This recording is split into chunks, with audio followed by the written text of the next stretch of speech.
Yes, sir. Yes, sir. We are in the building. Monday night, the Monday night show. We are live. I got Kirk. Got a special guest host, QB, in the building. QB, how you doing, man? I'm doing good. Kirk, what's going on with you? Man, man. Same old, man. Oh man, it is what it is. Looking, and capitalizing. You know what I mean? That's what's up. That's what's up. All right, y'all. Let us know where you're checking in from. Let's get the roll call. Let's see who's in the building tonight. Let us know where you are checking in from. Hit that like button as you come in. Let us know where you are checking in from. I see Mark Brown. Shout out to Pippi. We got Pippi. We got Nick in the building. Shout out to the moderators. Who else we got? Warrior Express is in the building. I see Zup Chuck in the building. We got Yo Folkers in the building. Cali Love in the building. Jeremiah Howard's in the building. We got Jersey in the building. I see James Sandman. I see Columbus, Ohio in the building.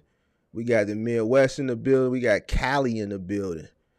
What else we got? What else we got? What else we got? I see Dun Beasy in the building. Marky Mark, Kirky Fresh, Q to the B, what it do, what it do. Arkansas in the building. What's good, what's good, what's good, Shavante? Evans, what's good, what's good? We got Dallas in the building, North Carolina is in the building. We got a lot of people in the building tonight. All right. So what's up? I see Miami's in the building. Are they still dropping them? Miami in the building. What else? What else? I see Joe Gonzalez is in the building. We got Florida in the building. Seattle, Washington.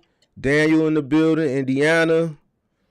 They coming in. They filing in. They filing in. They filing in. We got a little bit of all over the country in the building.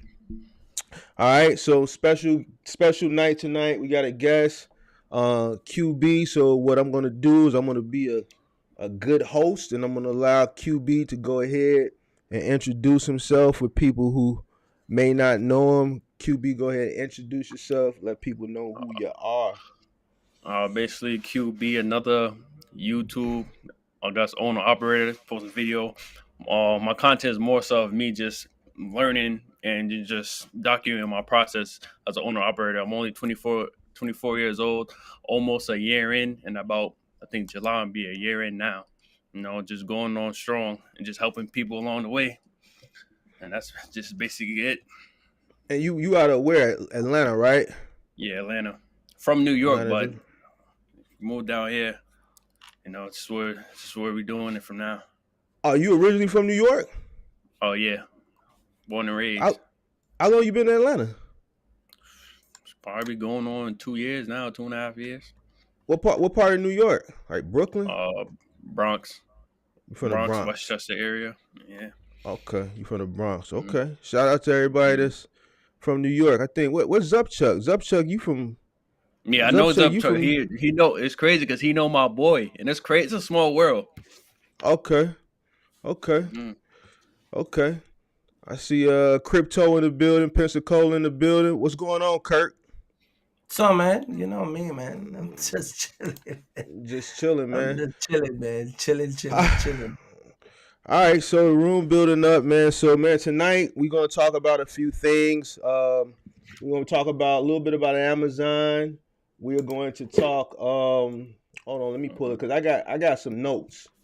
Notes, and I don't really write notes down, but you know, when we had guests, I want to be properly prepared, you know, because I practice the 5 P's. I follow under those principles. Proper preparation prevents poor performance. So I got notes tonight. We're going to talk a little bit about Amazon.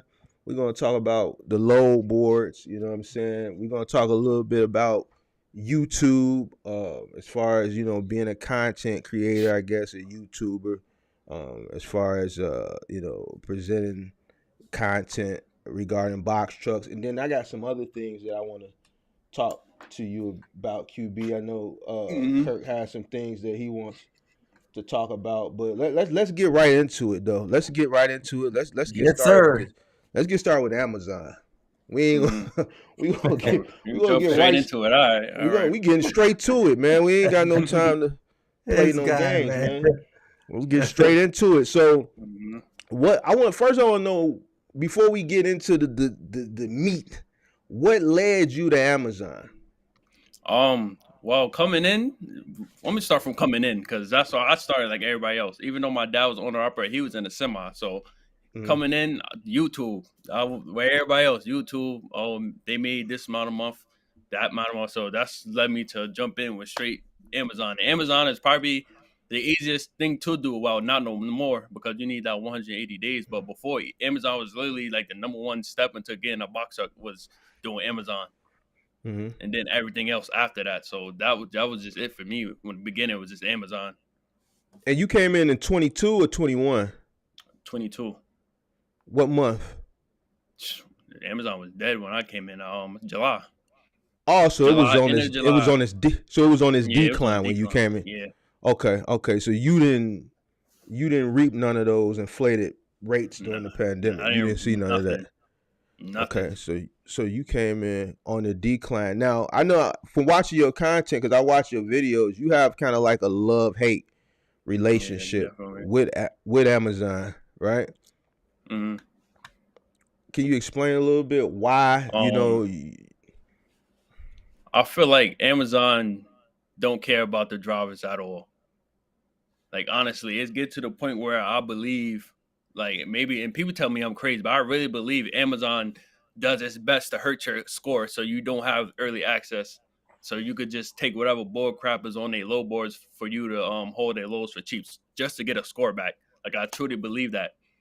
Even just now, I just got my score back to about like 90% now because I ain't do no load just so to get up. But towards me getting my score back up, they hit me for being 1 minute late to pick up, literally 1 minute late, and I left out of there before my time, but I was just 1 minute late, in which I wasn't because I was just waiting to get past the guard shack. They still hit me for that, and then now you can't even dispute things like that no more because they do not care. Like even if you leave your house early, you hit a little bit of traffic or whatever case may be, they're gonna write it as a driver error, and that's your fault. So you can't even be a minute late no more. So that's really it for my love so hate, and then it's just so let me it's ask you wild. this: while you talking about the time, so how do you clock in? Because you said you got to the guard shack. Mm. I thought it was geofence. You cut the app on. From what I understand, you cut Bro. the app on once you leave your house, and it's Yeah, a and it's geofence, right? yeah, it's a deal. Yeah, you have to even though you're there and they know you're there, if you don't Mm-hmm. click I'm here, you're not there. So Okay. till you tap in and say I'm here or whatever, like that barcode you gotta scan, you click I'm here. If you don't click that, you're not there. So I think Okay. that's what they base it on. Even though you're in that circle, they don't care unless you tell them you're there. Okay. Kirk, you want to tap in? I just want to know, man. So, with all of that stuff that goes on Amazon, what's the attraction? What led you Me? keep going back? Yeah, because No, if you me. were 1 minute late and they hit your score, what is the attraction that keep you going But back? me personally, now I don't do low board loads. I do straight posted trucks, and I do the max miles I'll probably do is 30 miles, and that's just for extra money at night during after my morning whatever I do in the morning. That's just extra money for me because I know the times I got now. I know, like for instance, when the airport comes with the freight, the Amazon crates or whatever, I know what times they come and what days they come, so I'll book something like that, and they pick up from there and go to an Amazon warehouse or Amazon to Amazon. I don't do no low board work. Can you explain Poster Truck for me and how Amazon runs it? Like, what's the protocol? Like, Basically, how it's set up? basically it's just set up as like you as a owner operator, you pick the hours you want to work, you pick how much you want, the minimum you do it for, and how far you trying to go out. You as a driver, you're telling them what you want to do specifically, and then Mhm. they'll find work within those hours that you put or that how much you want. So is it a 24-hour window you have to select, and then you just have to make sure you're open and available within that 24-hour window because they can call you within I want that to time say frame? 20. Yeah, you could do it any time frame you want, but there's like it's called stem time. So you put your stem if you like say you live 30 minutes from the pickup or whatever the case may be, you could put an hour and 30 minutes. That's what I do, and they can't book you until there's an hour and 30 minutes of time. So if your thing is at 10 o'clock, they need to give you that within an hour or 30 minutes. If you understand what I'm saying. Hmm. Right. So if it's not that, they can't give it to you. So what's the range of time? I don't know if I'm understanding this correctly. You can post your truck. So say you It's want to your post your time. truck. Okay, so tomorrow's May 2nd. You want to post your Hmm. truck for May 2nd.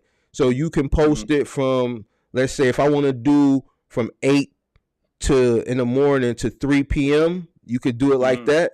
Yeah, you can do it And, anytime you want. Like me, I used to do what I used to do is I used to set it from 10 a.m. to like 5 p.m. and then I would do it again for that night at, so let's say, pick up at like 9 p.m. and then get off at like 5 in the morning. So within those hours, they trying to find work for my truck. mhm.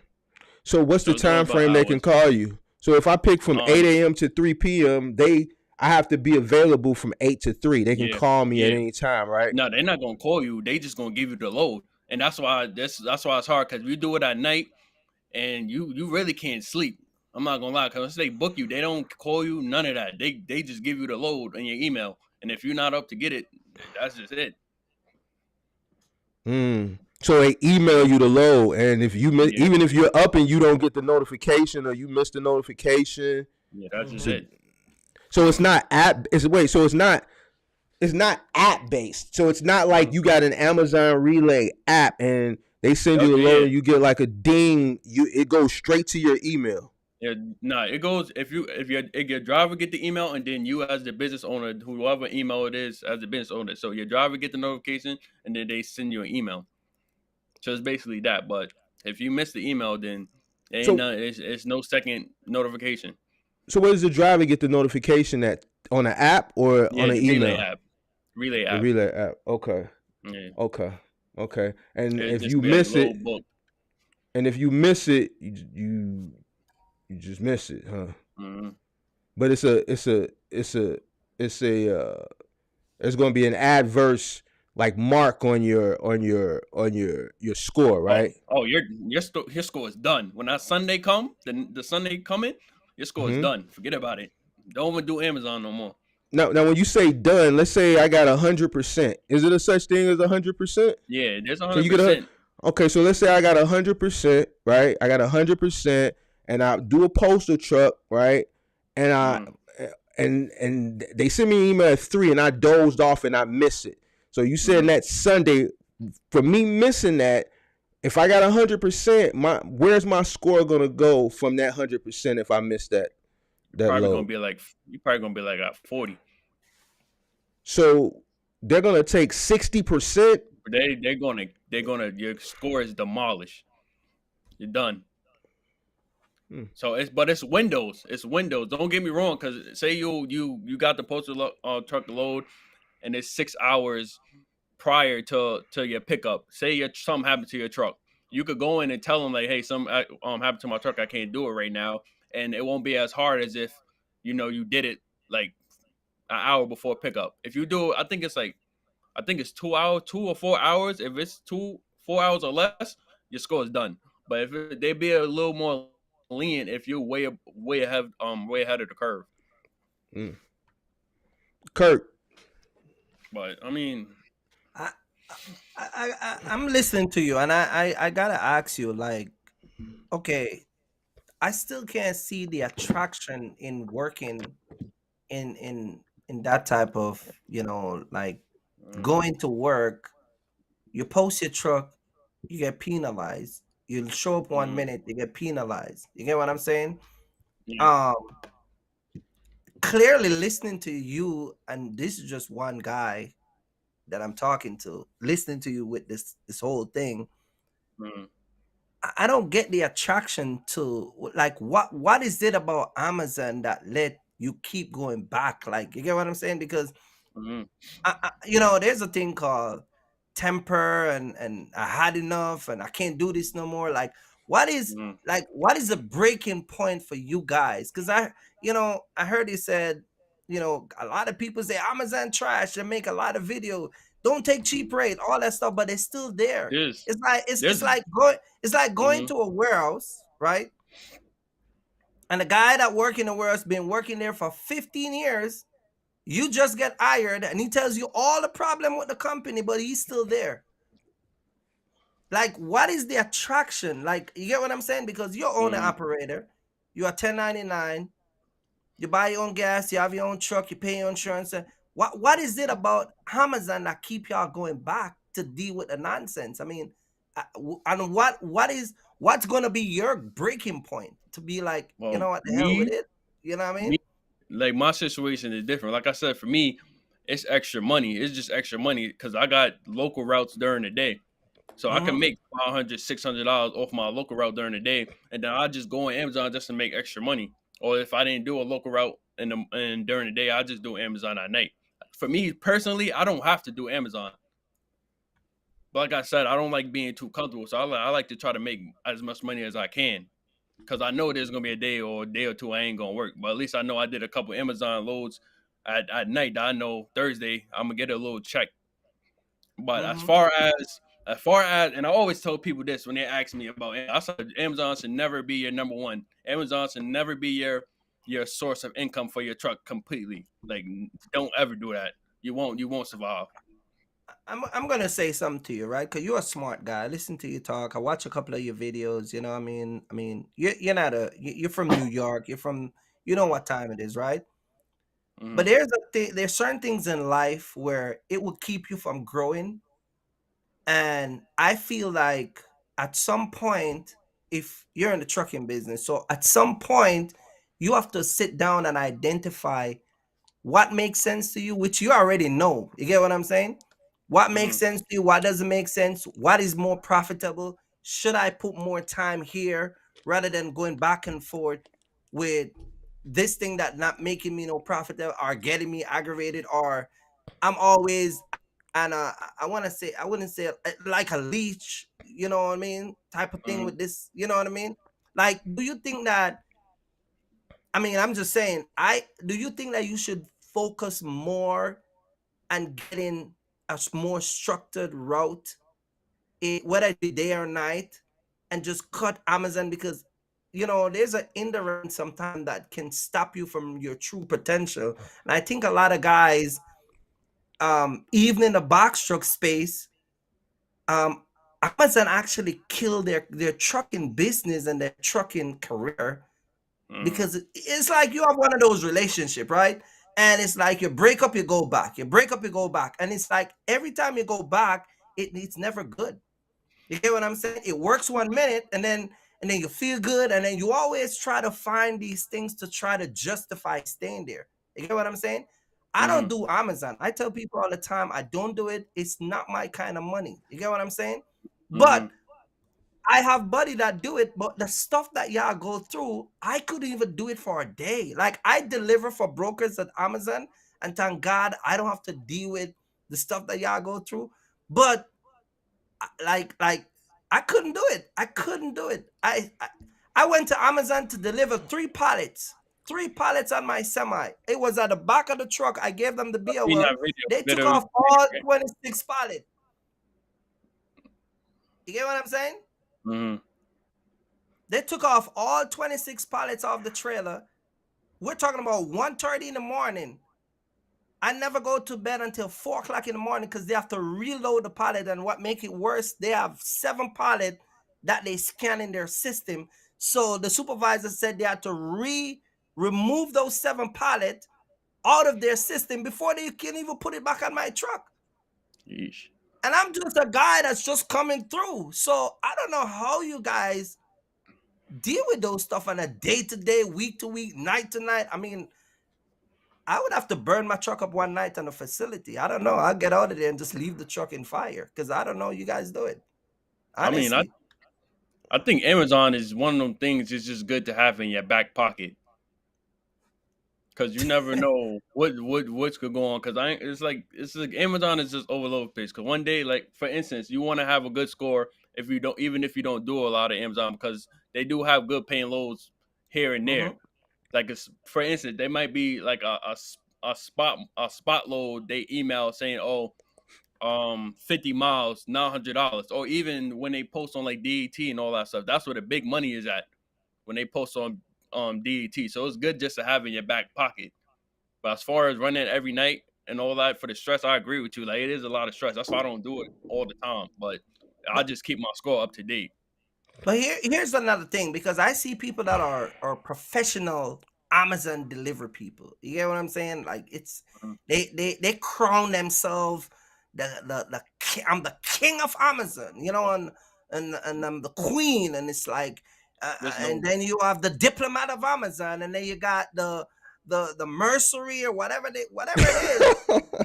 But what I find with a bunch of everybody that does Amazon, y'all seems to have one thing in common. Whether you're the king or whatever it is, y'all complain about Amazon. Mhm. That's why I It's like never. you get my point, Mark. Like it doesn't matter who you are. Y'all got the same issue. Like I don't know, man.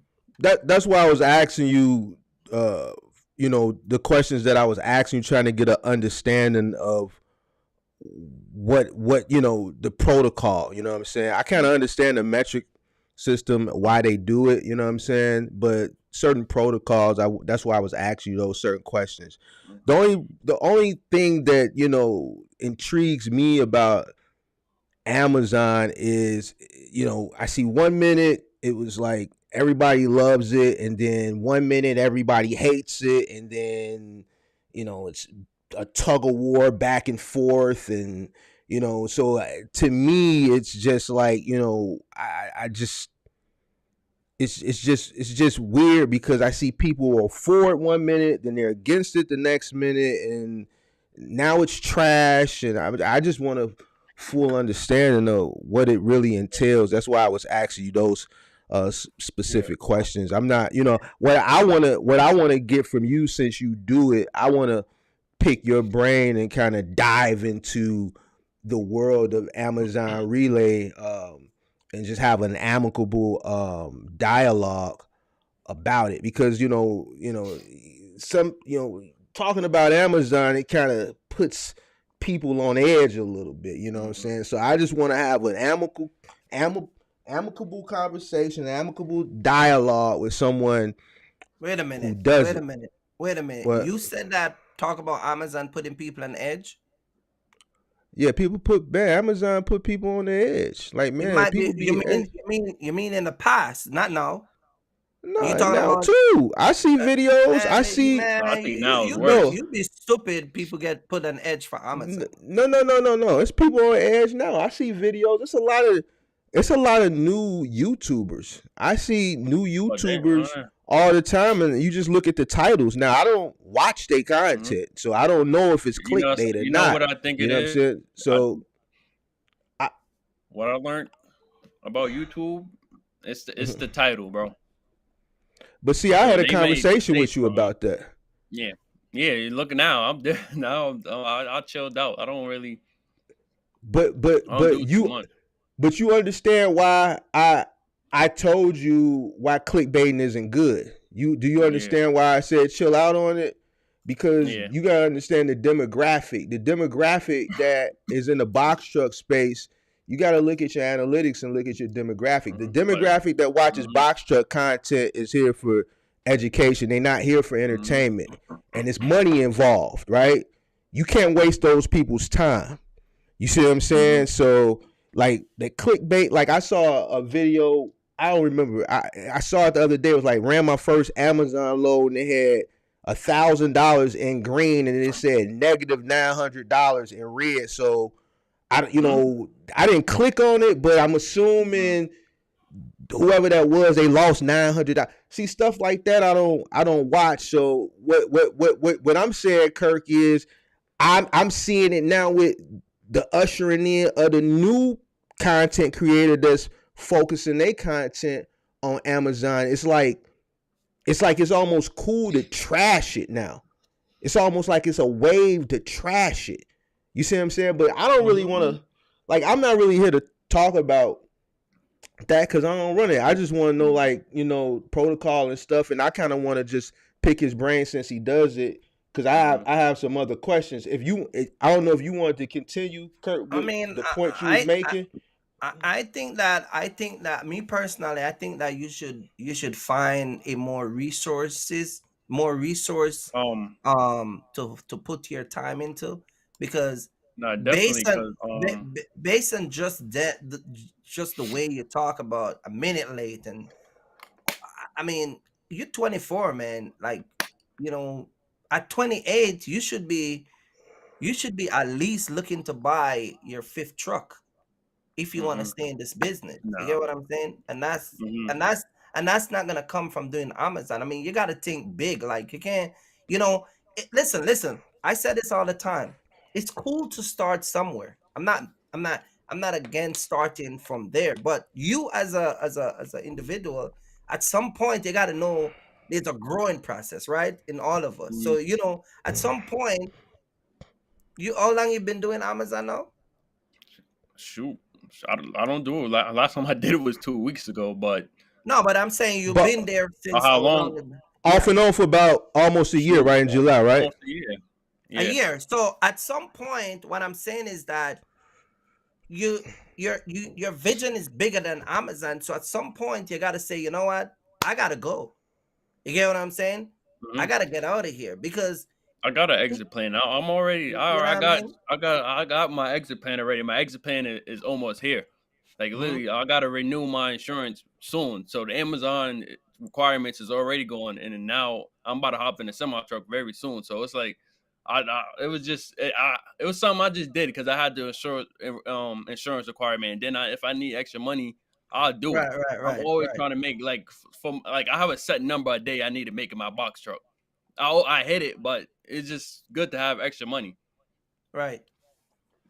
But as And far as just let me ask you a question, and I know we're gonna talk about YouTuber, and this geared to mhm, YouTuber, and mhm, this is the same as Amazon and many other things I promote on the internet, right? mhm, Um, as a YouTuber and a content creator, because you create contents for people, do you think that you should be held responsible for the things that you put out? Because you do put out some things sometime that people can look at you as saying it's questionable as a content creator, like Mark talked about the clickbait, mhm. for instance, right?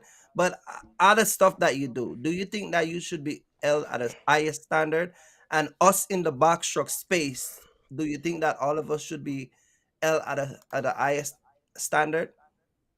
100%. 100%.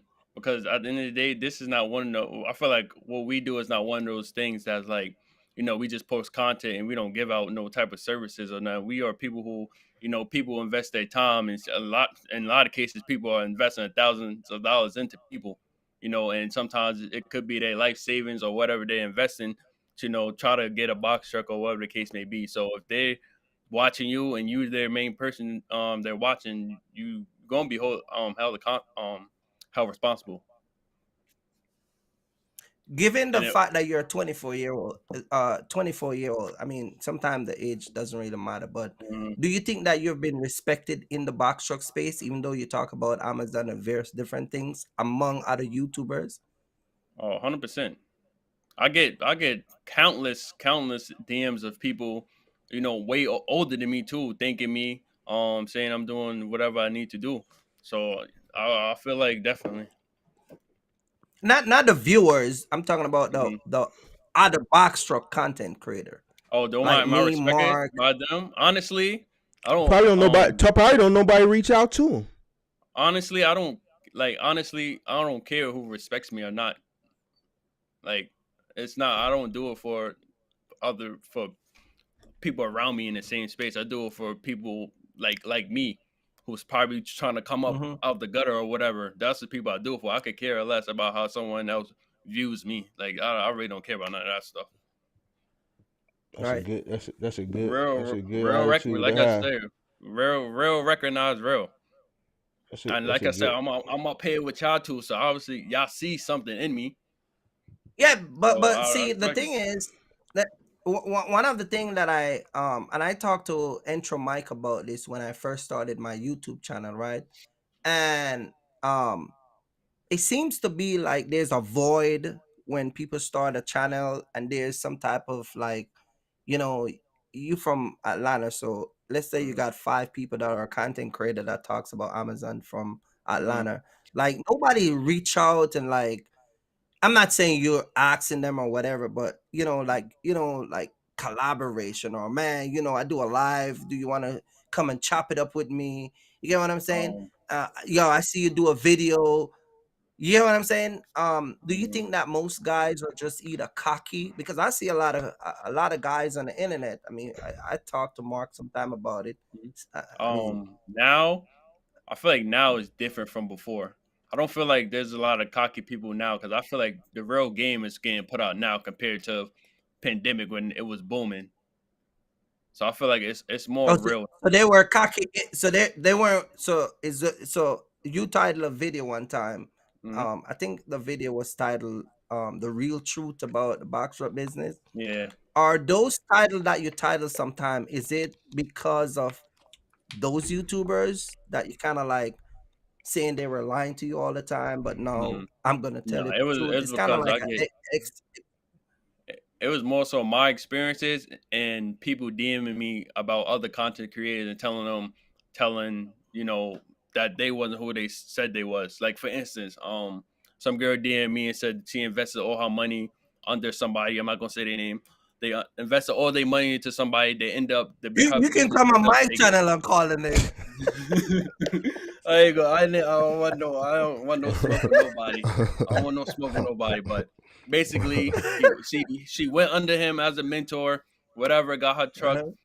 Business ends up tanking. She trying to connect with him and tell her what's going on. Basically, he blocked the number and never heard from him again. How much she spend?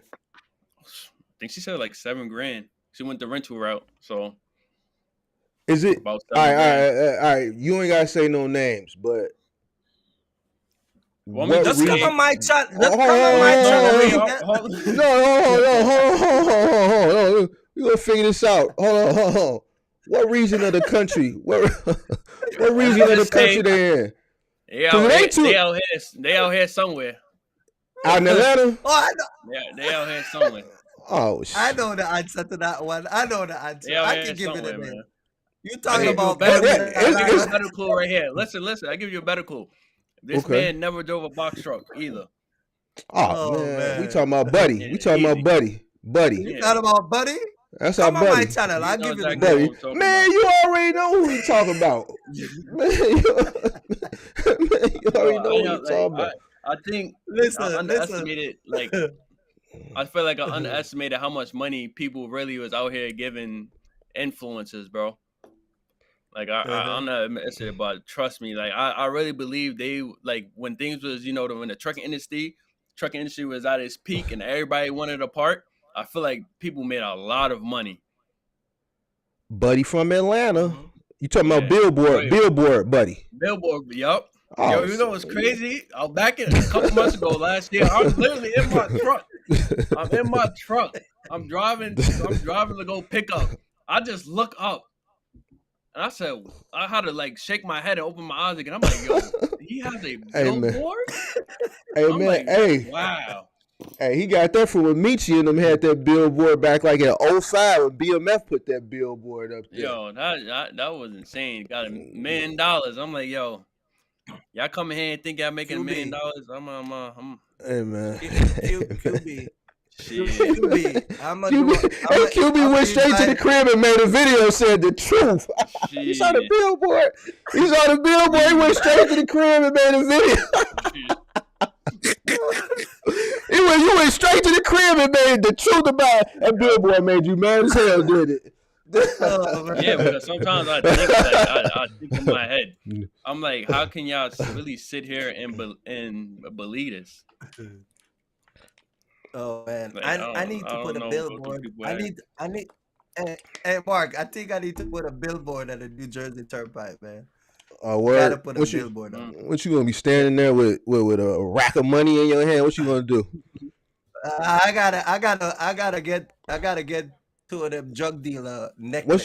You What's know what I gonna be mean? your gimmick? What's gonna The be your gimmick? Rockefeller. What's gonna be your gimmick and your I tagline? don't, my slogan is gonna be easiest $1 million you can ever make. Mhm. Oh man, damn, Oh man. man, that's I wish messed it was up, that man. Does easy. does I wish does it was. does any does any YouTuber ever reach out to you to Um, not necessarily to do something, but does anybody ever like reach out and be like, They see what you're trying to do and support you or so forth.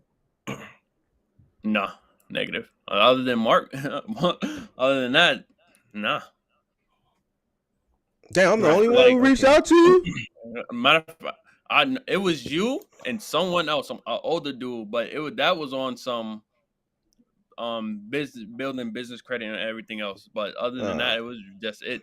Which he was. I don't expect much because at the end of the day, we're in a town where nobody want to see anyone else do better than them. So I'm not really not surprised.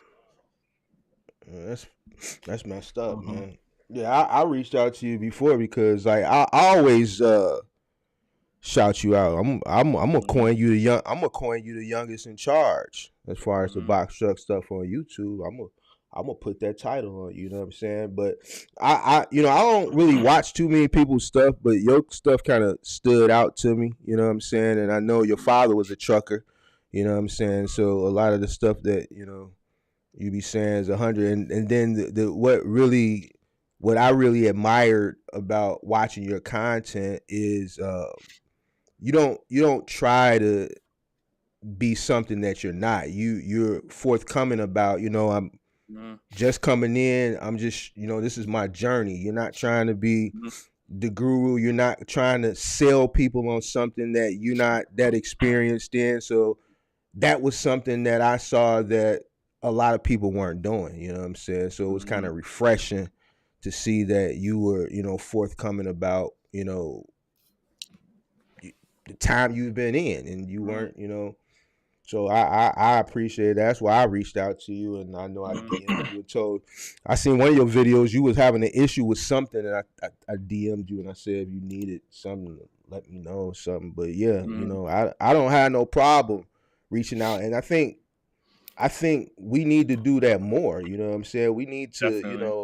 you know, cuff the younger generation coming. And that's something I want to talk about too later on. But I know Kirk just went on his tirade, so I'm gonna let Kirk cool off for a second before he comes back for round two. Before he come back for round two, and I wanna ask you some other type questions. So it's a program that Amazon has called the MMRO program where they have DSPs, and basically what they're doing is they're doing what they do on the final mile side with DSP and the Mm-hmm. semi truck side with AFP. They're starting to implement that with the middle mile, right? With the Mm-hmm. MMRO program. Are you familiar with that program? Have you talked to anybody within No. Amazon? You Mm-mm. know what the program I'm talking about, right? No, I never even. I don't think I heard of it. Okay, I don't so know. basically, so Mm-hmm. so basically, what you do, they're buying their own trucks, and they have DSPs hiring people like how they do for the final mile with the vans, and they're running those Oh, same you loads to know, the post office. what's crazy? Before before I got a box truck, I used to deliver the packages out the van. Mm-hmm. So it's basically that, but what that it's basically that business because Amazon don't own those. They own the trucks, but it's not their business. It's people business that uses the Amazon trucks and hire Right, drivers. It's basically right, that. DSPs, Yeah. right. So So you're not familiar with the program they're running for the middle mile. They have a program that they're buying box trucks and they mhm, have DSPs that are basically duplicating what they do with the vans with the middle mhm, mile with the 26-foot box trucks where they're running the post office uh pallets to the post office and they're running from facility to facility overnight. Same thing you guys do on relay. They're just doing it within their own infrastructure, their own program with the DSP model. You're not I never familiar heard with it. that, but I'm not Okay. surprised if that's what they're doing. It's because I wanted Because I to. see the trucks. I see the trucks all the time. Okay. Okay. In the lot, but I never really thought about what they doing with them. Okay. All right. Because I wanted to expound on that and kind of get your thought on what you think the future of relay is. But if you don't know about the program, Honestly, then I don't know, but there ain't no future in relay. Not for owner robberies. I'll say no, ain't no future in them. I'm speaking more from an aspect of with them starting this program Hmm. and running their own trucks. That's taking Hmm. work off the load board for That's owner a yeah. operators, right? Because Mm-hmm.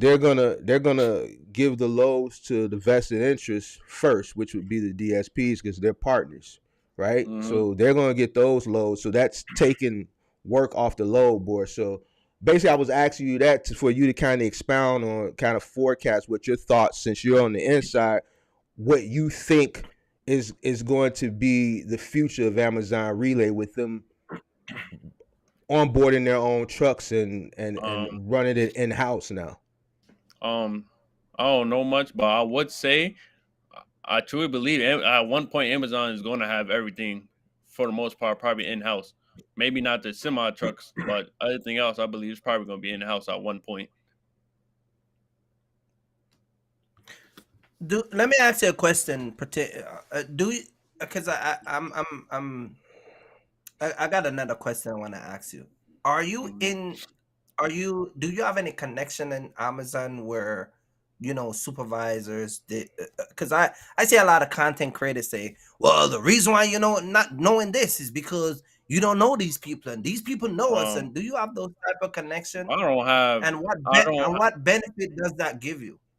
I have no connections, and I don't see how you could have a connection to make more money with Amazon Relay. From my Mm-hmm. experience, even if you know somebody, like even knowing people inside the warehouse don't do nothing for you because they don't control how much money that load is going to pay. So Wait, say they're that pretty again. much Wait. Say that again. Mhm. Say that again. Nobody in that warehouse controls how much that load is. No. Nobody. Well, who controls it? So I want. Amazon. I believe there's a system Amazon goes by who posts the load that posts it for that $1.08 a mile or whatever y'all be taking. There's a system that posts it for that. Supply and demand. Yeah. So Supply and basically, demand. that's what it is. But um, I don't know. I just believe it's system. Even if I mean, there's a number you can call.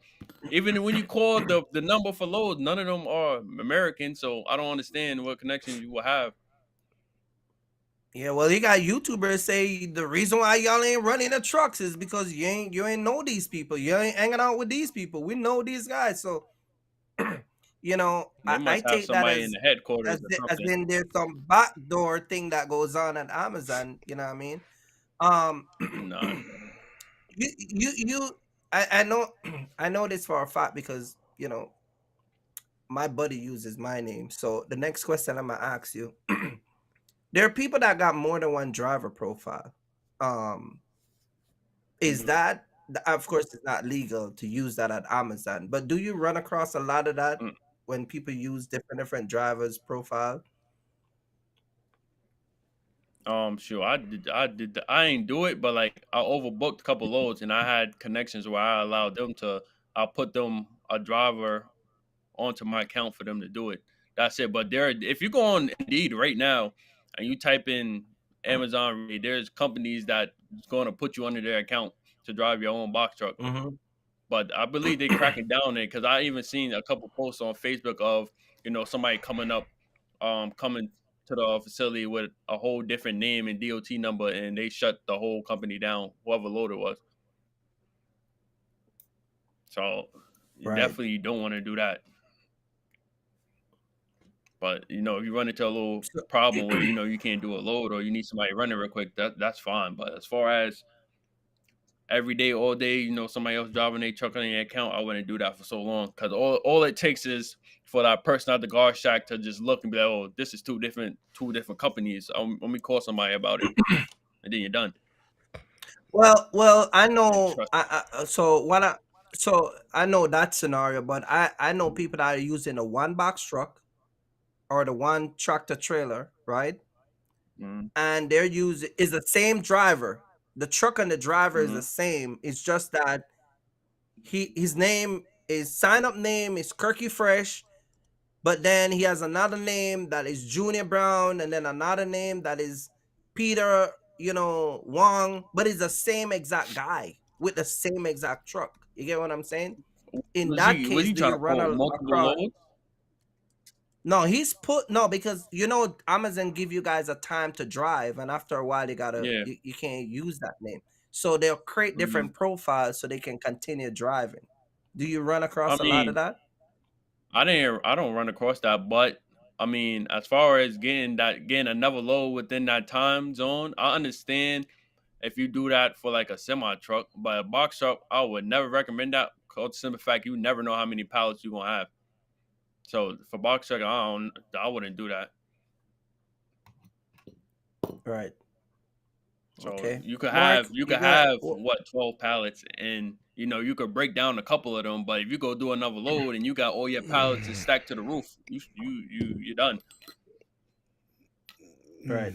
What'd you say, Kurt? Mark, you say you got some other question? You got No, some more I'm question for reading the QB? chat because I think when I talked about that program, a lot of people still don't know about that program because I see people in Yeah, the you might as well comment talk talking about about that. the furniture, and then MJ is saying I thought they only use the branded box trucks for Amazon XL, and that's not true. They have a Mm-hmm. program that.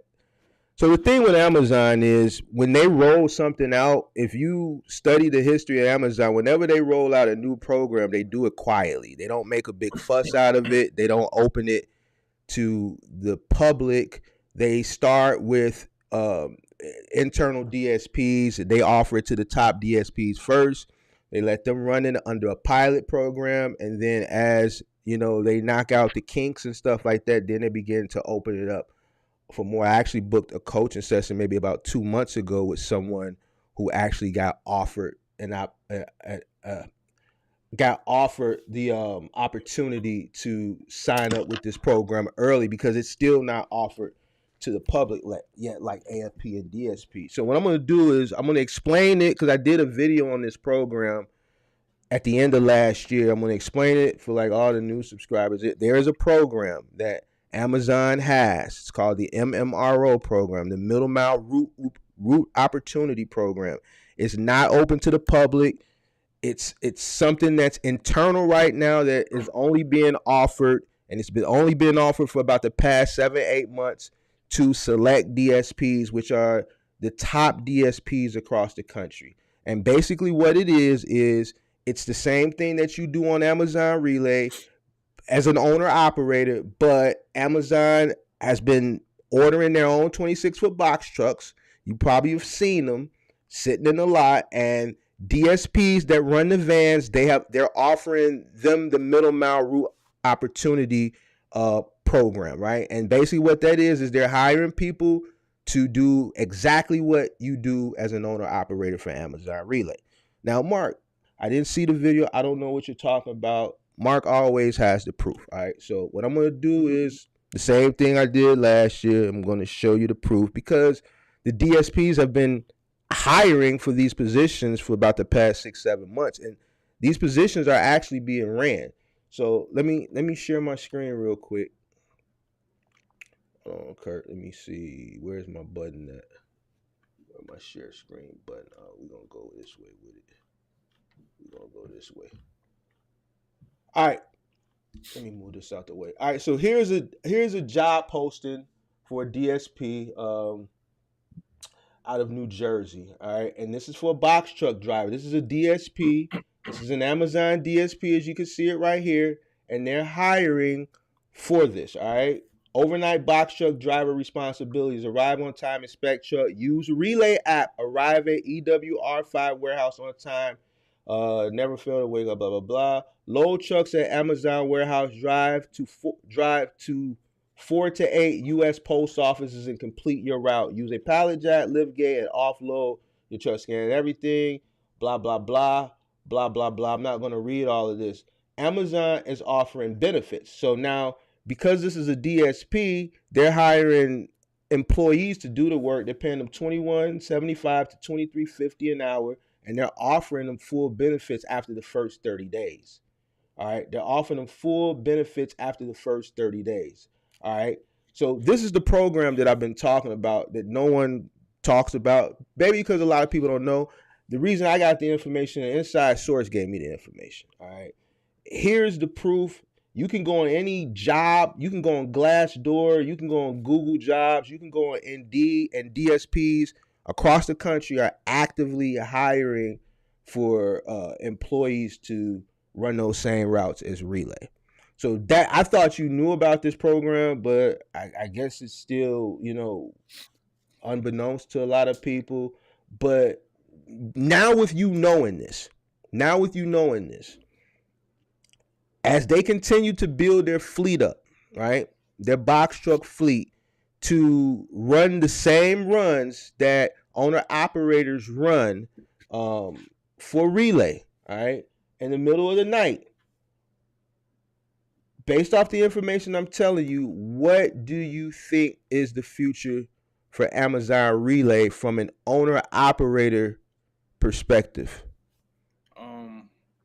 I still say it wouldn't look bright. Um,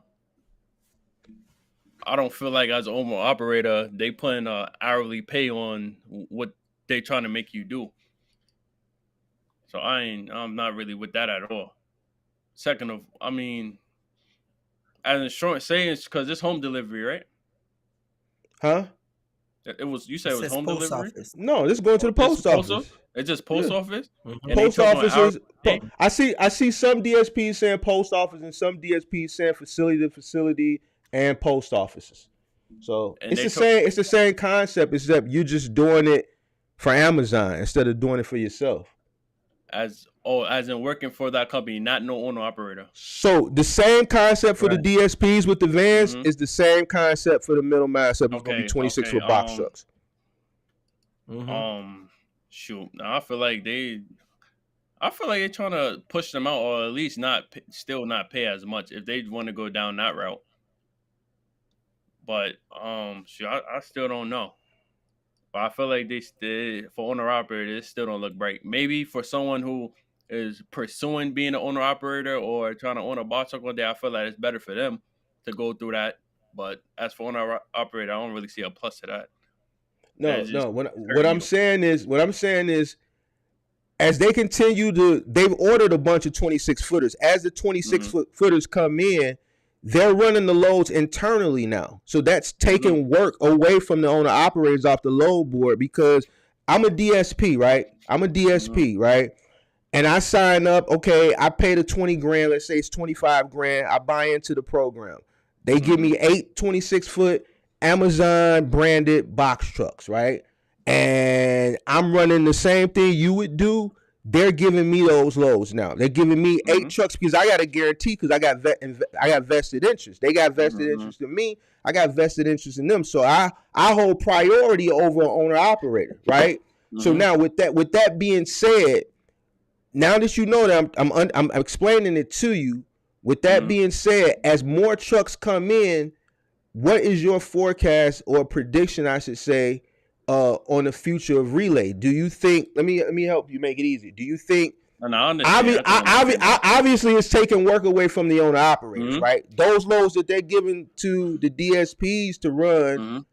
were loads that were once on the load board, right? So that's less Hmm. work for the owner operators. So with that being said, where do you think it's going to go? Do you think eventually are going to phase out the load board, or do you think eventually it's just going to be less work? They're going to keep it. It'll be like similar to how Flex is for the final mile, and it'll just be less work, and it'll be a high supply of owner operators that were running these loads, right? But it's going to be a lower volume because a lot of that work is now going to the DSPs, and they'll just keep it. It'll just be less work, and that'll have a bunch of owner operators that are on that board scrambling for those twos and fews, or they'll just get rid of it I feel like altogether.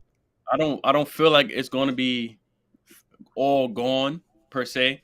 I feel like it's just gonna be few loads on the load board for owner operators to take. Because if I think about it, say they do that and it's booming for them, they saving money, whatever the case may be, they're going to keep investing more and more and more and more trucks if it's working Mm-hmm. out for them. So Mm-hmm. I just feel like it's not gonna go away completely because it might be a booming a booming holiday season, and they're gonna need owner operators again. So I don't feel like they could ever really just say we don't need owner operators no more. I feel like it's always gonna be owner operators for Amazon. It's just not gonna be Don't a lot don't of work. don't say that because they got rid of them all on the final mount side, Of and you had course. to buy it. You had to buy into the program. See, here's the thing.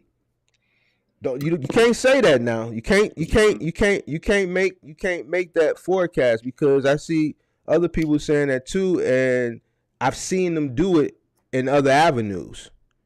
In order to buy into that final mile program, you got to buy in as a DSP. You got to buy into the program, and they've completely. Kirk, you remember when it was the white vans back in the day, right? They completely changed the Yep. business model to what you see today. So yeah, they Exactly. can do it. It can be I done. mean, they can do it, but I still don't think they'll eliminate box trucks because even for regular delivering the packages to people's house, people still doing it out their cars. That's on the flex side. So that's what I'm Yeah, asking you. Do I'm you saying it's think the same. I feel like it's the same. It's gonna be the same over here. right? So that's what I'm asking you. Do you think they're going to eliminate it, phase it out altogether? You think it'll just be less work for owner operators? It'll just be like how flex is. You I just feel like have yeah, flex. It's gonna be okay. like flex. That's what I think. That's what I think. I don't think they're going to phase it all the way out. It's just going to be Mm. less work.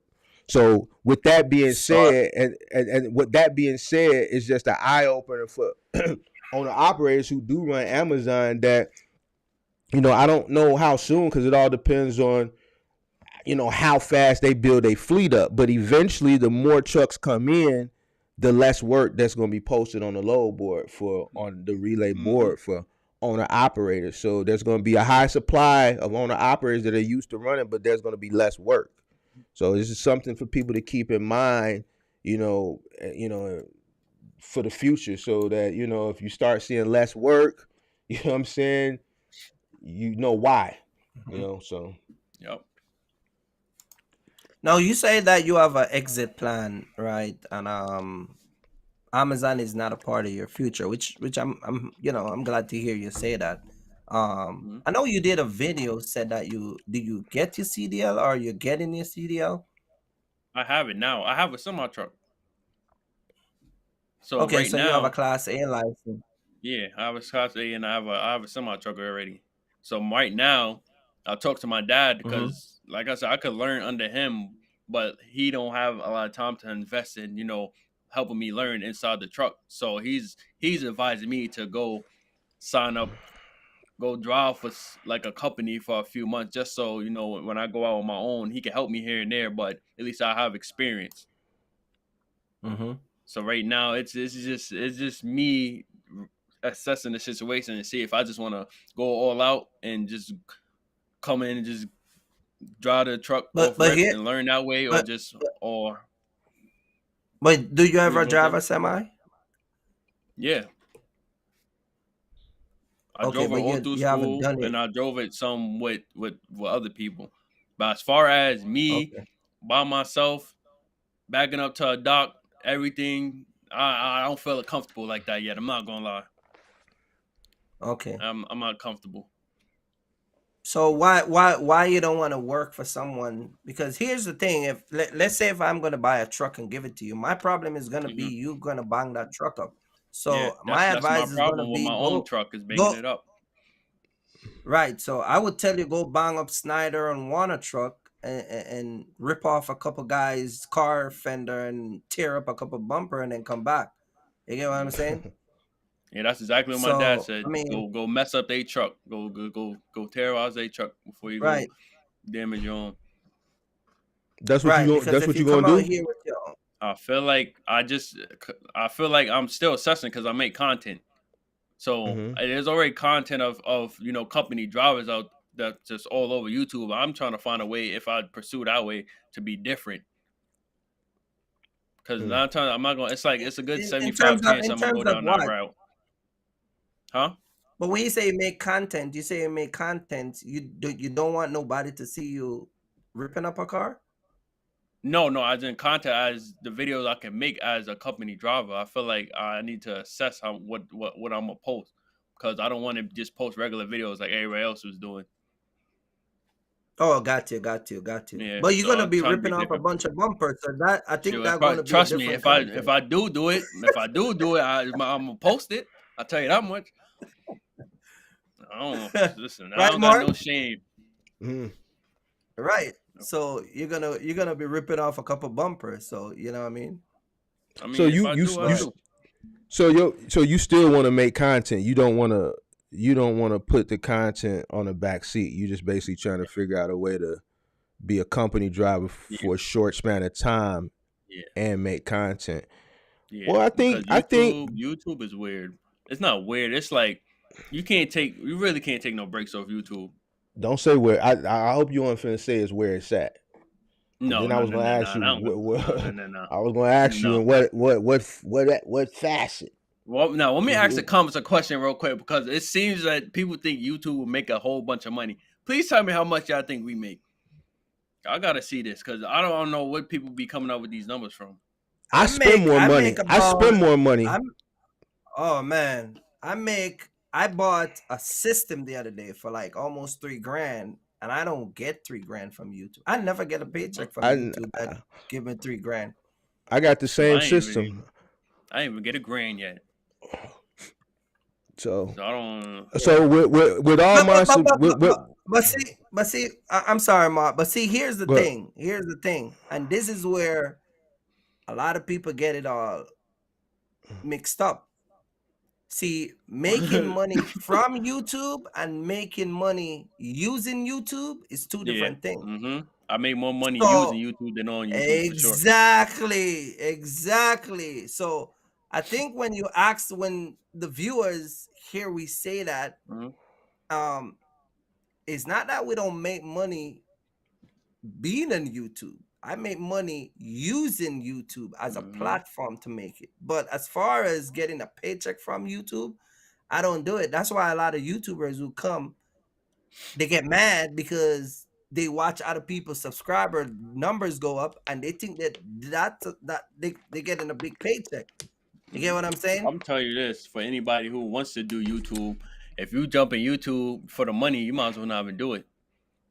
nope. Yeah, Honestly. yeah. But I spend more money than I hmm make. It costs money to do these live streams. You hmm know, the yeah, system to stream how I'm streaming, you know, at the three level hundred of and how I'm streaming. eighty-five dollars, Right. $385 a year. So the computer, you know, that's damn near three with everything, all the monitors, the lights, the cameras, Cameras, all this stuff costs money. The yeah, eight the hundred dollar camera. I got two of the them. I got the, two separate cameras. the, It's Jeez. crazy. the subscription to this platform, you know, because I'm not on StreamYard. I'm on the high tech stuff, so this shit costs. Yeah, But it's okay if you're doing it for a cause. You know, it don't. You know, it's a drop in the bucket if you're helping people. So it don't. You that's know, it why ain't now. really. That's why now I'm gonna change my content because I put too much money in it, and I feel like I reach that's why I was trying to tell QB early on. Like I reach a point in the box truck space on my channel that I'm getting out of it. I got two more live talking about box truck, and I'm AY out. I'm out of here. You get what I'm saying? Because no, because it's y'all see me was listening something before we get on this live, right? And hmm uh, this guy is he's a content creator coach. He coach people out to be content creator, business owner, all that stuff, right? mhm. And one of the unique things that he said the people who pay the least amount want the world. So he Mm. said that he was at a conference that he went to with one of his buddy, and the guy that was hosting the conference says, "Oh, when I started coaching people, I used to charge 150. I used to do 200. I used to think I was saving the world." He said, "No, but when you charge 150 and 200, you suck a lot of people that are wasting their time." So he said, I changed from 150 to $1,000. He said, I still got people, but I have less headache. Yeah. hmm See, that's the You see what situation I'm I saying? had. Yeah, that's the situation I had And it's true. yesterday. That made me. Yeah, yesterday But I was but upset. see, me, I ain't raising no price. I'm getting out of here. Mm. I I don't feel even like my want to. content ain't I gonna don't want be the to same forever deal with either. that. You know what I mean? Mhm. I'll soon Because change it up as well. because Mm. YouTube, and then you got these people that feel entitled. Like QB, you should tell us how much you pay for the truck, where you buy it, do you have good Yo, credit, do your somebody mama's co-sign for wrote you? me. Somebody commented a not too long ago and said, "Yo, I know you not making. I know you ain't making the money in that box truck." That And was next person, yesterday. oh I watched that yeah, video today. That was the last video. next I saw that next comment. person, next person. Oh, I'm waiting to hear the numbers. I'm like, yo, that's all y'all care about, bro. Is But numbers. see, Like if Right. I wanted, don't do that. Cause see, I had an yeah, argument with I don't. somebody last year. You don't let people. Here's the thing. It may be rough at first because people have to feel you out, but the longer, if you're consistent, people can tell the real from the fake. And I'm Mm, so glad I never put my personal business out because, one, it ain't nobody's business. You know what I'm mm, saying? It ain't nobody's business. And you don't want to start that, you know what I'm saying? Because once you put it mm, out there, you can't never take it back. And then people mm, gonna dig. I'm watching a guy now put people's house addresses up and all that. And you don't want to do that. You know what I'm saying? You mm, don't want to do that. So don't even worry about that. Just keep doing what you do. yeah. You're gonna get at the beginning, you're gonna get some detractors and some critics.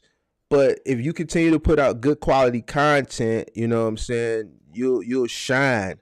You'll shine brighter and you'll last longer than all the fakes and the phonies, and people will know what it is. They don't nobody questions that with Kurt. Nobody question that with me because the information we're given, like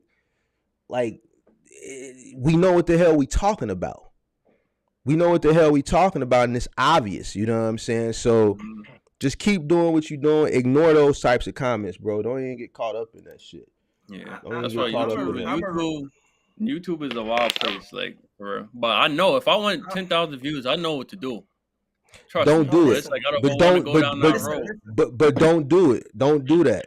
Don't do that. Especially if you in this field with because everybody that's in here is looking for tidbits on how they can make money.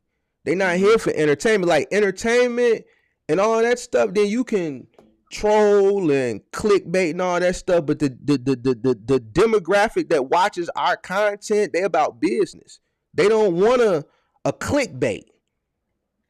You see what I'm saying? They don't want to Mm-hmm. clickbait. This ain't that type of niche. No, This I ain't wasn't that even type of. talking about This ain't that kickblade. I'm type of. just, it's just on some talking about Li- money, talking about this, talking about like I li- know what people want to see, Listen, but it's like, QB, I'm gonna read you two quotes. Pertaining to what we're talking about, mm-hmm, right? Because Mark is telling you don't do it, and I'm gonna tell you, I come across these two quotes. I'm gonna read it to you. Jason Rogers said, "No amount of evidence can per se convince an idiot." mm-hmm, Right? No matter how much money you show them, no matter how you show them going to the dealer, but listen, I show videos going to the dealership. You get what I'm saying? I show my box truck at a facility waiting on a box. And I still have people up to this day who still reach out to me from time to time. Hey, Kirk, you fresh. I'm still trying to get my truck, man. Man, I'm still working at it, bro. I'm still working at it. We're talking about 5, 6 months ago. This guy saw trucks and the whole thing. You get what I'm saying? mm-hmm, So, like this person said, no amount of evidence that you present to some people, it will not convince them to change to change into doing what you're doing. You get what I'm mm-hmm, saying? It's just not gonna happen. So it's easy for you to just save all that time and effort and put it into something else. You get what I'm saying? mm-hmm. It's easier Mm-hmm. to fool people than convince them that they have been fooled. That's another quote by Mark Wisely. You get what I'm saying? So Mm-hmm. just do you, man. You get what I'm saying? You come on YouTube, you show your journey, you show what your life is about, you do what you're supposed to do, and you leave it at that. I reach a point where I'm just out. I'm Mm-hmm. out of here. I'm not gonna show you anything. I've done everything. I've pulled up the load board. I've shown you from no CDL to CDL. I've shown you in the back of my truck with multiple load. I'm out of here. There's nothing else for me to do. You get what I'm saying? Mm-hmm. Because that's like I was saying to you early on. After a while, it's gonna be a point where you gotta say, "Man, that's it for me. I'm done." You get what I'm So saying? you, so as But far as wait, let me ask some Kirk. So as far as your content, what are you about to do? man, listen, man, I'm gonna talk about racism. I'm gonna talk about Pookie and Ray Ray. I'm gonna talk about a whole bunch of Uh stuff, oh. man. I'm gonna go Uh off. oh. You get what? Oh, FBA finna get on you. The FBA in the building. You better be careful. The FBA is You get in what here. I'm saying? They announced themselves I'm early. out of here, you know. But I'm no, but for real, because no, because I put my time in. I put my time in, and there's so much you can do up to a certain point. You're a 24-year-old guy, right? You're inspired by Mm-hmm. your dad and trying to be like your father and get that money set aside where you can retire early, because we live in a different generation. And I know Mark is going to ask you that question about this new generation and their thinking. You get what I'm saying? As a young Oh man like no, yeah. yourself, Mm. the mindset. You want to expand on that? I know Mark was gonna ask you, but I you was want to gonna get to expand on that the at the. I was mindset? gonna get to that at the end, man. We still ain't cover. Mm-hmm. We got cover the. Okay, well, You jumped. Hold on, Kirk. Slow down a second, man. Slow down. Slow down, but Charlie. I'm just saying, you know what I mean? Okay, so let's. So we gonna wrap up Amazon. We done with Amazon. I think Mhm. Mm-hmm. we done with Amazon. Let's you want to go straight to the generation. I was gonna go load board next, and I was gonna let y'all dialogue on the load board. But if you want to jump to the Amazon load generation, board. no, just regular load board, cause you run the partials and he runs off the load board. I was Mhm. gonna let No, I y'all don't run off the low hand. board. Not You no don't run off the more. load board no? I don't Okay. remember the last time I did a low board load. So what are you doing? Just Amazon now No, and I got a curb like what asked you about the other day on Instagram. uh-huh. Mhm. I do that, but it's like Did, I'm not directly contacted to the company. I'm like I work under someone who's connected to them, so you a subcontractor. basically. So All it's right. basically he's connected to them, but I'm just an extra truck for him, So you're not even basically. dedicated. It's basically when he needs you when somebody No, I work. No, I work every day. I okay. work, But but he it's has like the contract and he's yeah, contracting you. So you a yeah. sub. I'm trying to like, I don't. I'm trying to do my own thing. Okay. I mean, I Did you get go to T did you go to T Force like I told you? I did T Force. I signed up. But I can't find their number directly to call them. And the lady who gave me, I guess she on vacation or something because I've been That's calling her it. every day and she don't answer. Brittany? Brittany? Uh, no, That's with I put Capstone. Who yeah. who you She didn't. I ain't talked to nobody yet. They don't answer. Okay. Well what about T Force? Did you go there in Savannah?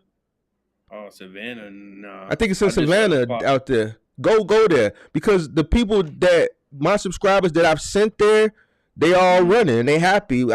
Somebody So was it all in yesterday said he loving it. It's his first week. Say he love it down there in you Atlanta. gotta go to. So wait, it's in Savannah. I'm gonna be honest with you. T Force they're not responsive online. They're just not Hmm. responsive. I But if mean, you don't go get me wrong. if I'll pop up in if there. if I if don't if tell you you that. if you go there and apply in person, you know it's a quicker process with T Force. They're Hmm. not So responsive. you said they're in Savannah. I think it's Savannah. What's that other S down there? Uh, is there another S down there right outside Atlanta? Savannah. What's that There's other a lot of town out because there? Savannah is like 3 4 hours from Atlanta. Well, no, not Savannah. Ain't this another S right outside of Atlanta? Another town that start with an S? Smyrna, Smyrna, Swaney. Hold on, let me see Uh, something. Because I'll definitely go to the office for sure. Yeah, sometimes you Morning. gotta show up. You gotta show up in the office and kind of like like boots on the Hmm. ground. But I'll I definitely do that. definitely think, Austell, Georgia. Austel. That's one at the CDL school. That's a style, yeah. yeah, Austell. I That's still where it's is. at. You said What's all that? Austell. style? Yeah, that's It's in Austell. Yeah. Go T there. four. I'm go there tomorrow morning. But Yeah, sure. because Okay, everybody I I sent take the there, they address. running, they love it. Yeah, So I they got got it. the Ain't no more. Home Depot one man joint. Hmm. Home Depot one Yeah, and man. try Uh, so as and far try as try what to is stay. Hmm. Mhm. as far Hold as on, what you say? what is it? What is the work curbside or is it in home It's delivery? curbside. It's one man. Okay. That's not appliances or furniture. It's curbside. So Yeah, it because could I be ain't with anything the from appliance or it, furniture. I ain't it with could be like a toilet, a door. Because right now Home Depot delivers anything they sell in the store. You can order it and have it delivered now. They used to didn't do that, so this is new.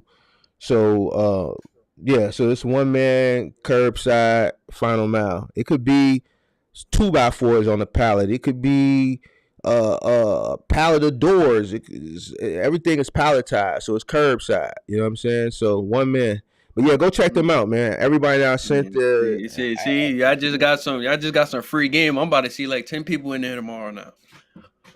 see that people saying in the chat now. T4 is the You, truth. Like, That's what you're right have to go in person. That's how you, I you, got my you, contract. you- See, everybody that I send there, they know me there. I don't know people in that branch because I'm out of Chicago. I know the mm-hmm. people if they still there. I haven't ran T4 in a while, but I've sent so many people there that have onboarded that when I send people there, they're like, "Yeah, we know Mark." So and everybody that I sent there has got on. So you just No, gotta, see, cool, man. you gotta go there. Even with T Force up here, when I went back to T Force the second time, I had to go there directly. You know, they're just not Mm-hmm. responsive. If you go look at their website, they haven't posted a job. They haven't posted a job on their website in the past 2 years. They're not even really responsive to their Indeed ads. But if you go there in person and apply, make sure you bring everything you need, your articles of incorporation, your SS4 form, everything you need. You fill out the application, you'll Mhm. probably be able to meet the dispatcher or the ops manager while you're there, and they'll push you straight through. They'll Mm-hmm. push you straight All through. right. Just tell them I and sent you. take your girlfriend.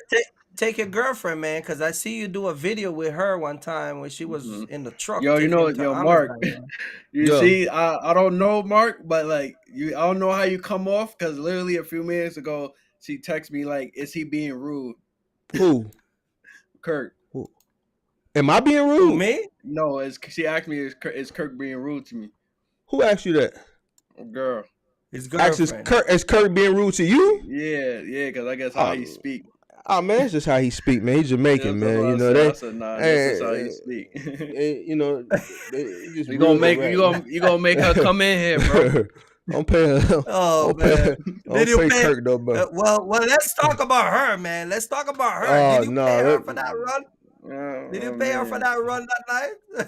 all Oh right, let's no, she bro. I tell you what, she helped me with. Uh-huh. She helped me load the truck, and after that, she went to sleep. And no, oh nothing else Let me after let that. me let me ask you a question because I know she's a girl, right? And Mm, you guys are young. I know you guys are young and stuff like that. But do she help you with the business, right?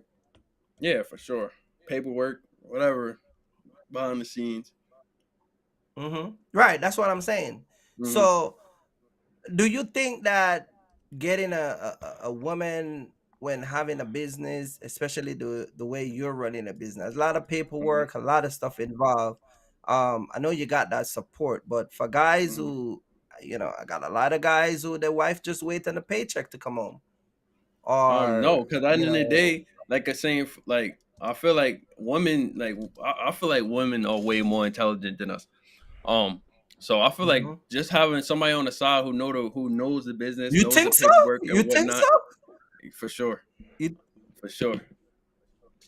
Like, I just do feel like having mm, someone to on the side that could look. For instance, mhm. if you able to run OTR and your girlfriend book your loads, you can pay her a percentage out of that. oh shit. All right, let's change the Like, subject. Hey, shoot. Change Mark. the subject. Come on, man. We gotta stay on pace, man, because you finna get Oh the man. audience finna get riled up. Got all right. Let's All right, let's go to T Force. Go to T Force. yeah. So we got the T Force. Check T Force out. I guess we can skip the load board and we can go straight to the generation thing.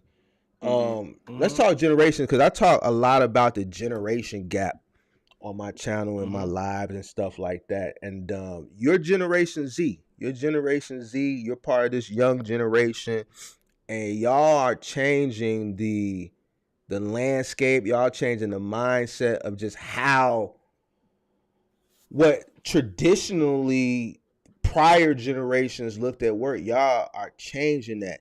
Do you think your generation is lazy? Absolutely. Mm, I feel like then again that, and I feel like everybody in my generation wants to be a boss. I Like say that nobody all the wants to be time. nobody wants to be a worker. Nobody wants to go to Mm-mm. school to get a nobody wants to be a plumber. Nobody wants to be an electrician. Nobody wants to do those type of things. Everybody just want a business. Everybody want to be a boss. And you know, reality gonna hit for some people. But like I said, I don't. I feel like we definitely lazy and want things handed to us. Well, And so do you think I tech? think you. Go I ahead. Go feel ahead. the women too. The women nowadays, bro. Like for the people around my age or whatever, man. If y'all don't got no Mhm. money, it seems like they ain't messing with y'all. They ain't messing with us. What? Wait, say that again. You said I women. said If you don't for got the no money, the women ain't messing with you. yeah, it seems like the way that social media portraying it now, like you don't got no It's, money, good luck, bro. it's been It's like crazy out here, it's bro. been like that. Where you QB, been at? But What you talking about? I feel like it's more openly now. Like bro, I That's don't why know. you gotta go get QB, you some money. Gotta get you some money, man. That's a hunt, yeah. But Man, get you some if you money, don't man. listen, QB, money QB, attract the wrong QB, females. Money Hey, attract the wrong man. QB. females. Money attract the wrong females. Trust me. If you got money, if you already got money and you're established, and you find a girl and she come talking to you, like you don't know if she there for you or your money. QB. So When you have I money, you don't know, don't bro. talk to girls. QB. When you got money, No, you I don't don't know, talk but to girls. I don't talk to girls anyway. You know, I don't do none of that. I'm just saying, be careful. Mark, Mark, Be careful. Mark, Hmm. Mark. You What up? don't talk to girls when they got money, QB. They talk No, to you. yeah, but I'm glad. I'm glad. You know, my situation. When I was Uh-huh. down bad, dead broke. She was this. You know, she held me down, so I know what it is. That's what it Mhm. is, then. That's I, what's up. I think your generation are caught up in title. Mhm. And what do I mean by that? They run around calling themselves boss. They actually not Mhm. doing the work. They like to run. I talk about this on Mark channel one time. I said, you guys, the new generation, they like these words. You get what I'm saying? Mhm. These title, and all these stuff that they run around doing, and really and truly, it's not making any sense. Talk about people talk about they got multiple stream of income. You Mhm. get what I'm saying? And you look at their lifestyle compared to what they're talking about. You get what I'm saying? They get caught up in. Mark mentioned this the other day. Everybody, the LLC, this, that, LLC, everything. You go everywhere on the internet is LLC. Let me show you to do your LLC. You get what I'm saying? But then when Mhm. it comes Mhm. down to the bottom of you know, the well, ain't no substance in the words that people put it out. You get what I'm saying? So I think Mhm. y'all are, your generation caught up in title. They don't earn the title. They definitely lazy. I talk about that all the Mhm. time. You get what I'm saying? Weak. Some of them are weak, incompetent. They enable each other. You got. I was talking to one of my buddy the other day, and I was saying that some people married to their spouse, whether it's a man or a woman, and that person is actually the one that's holding you back from being successful. You get what I'm saying? That too, yeah.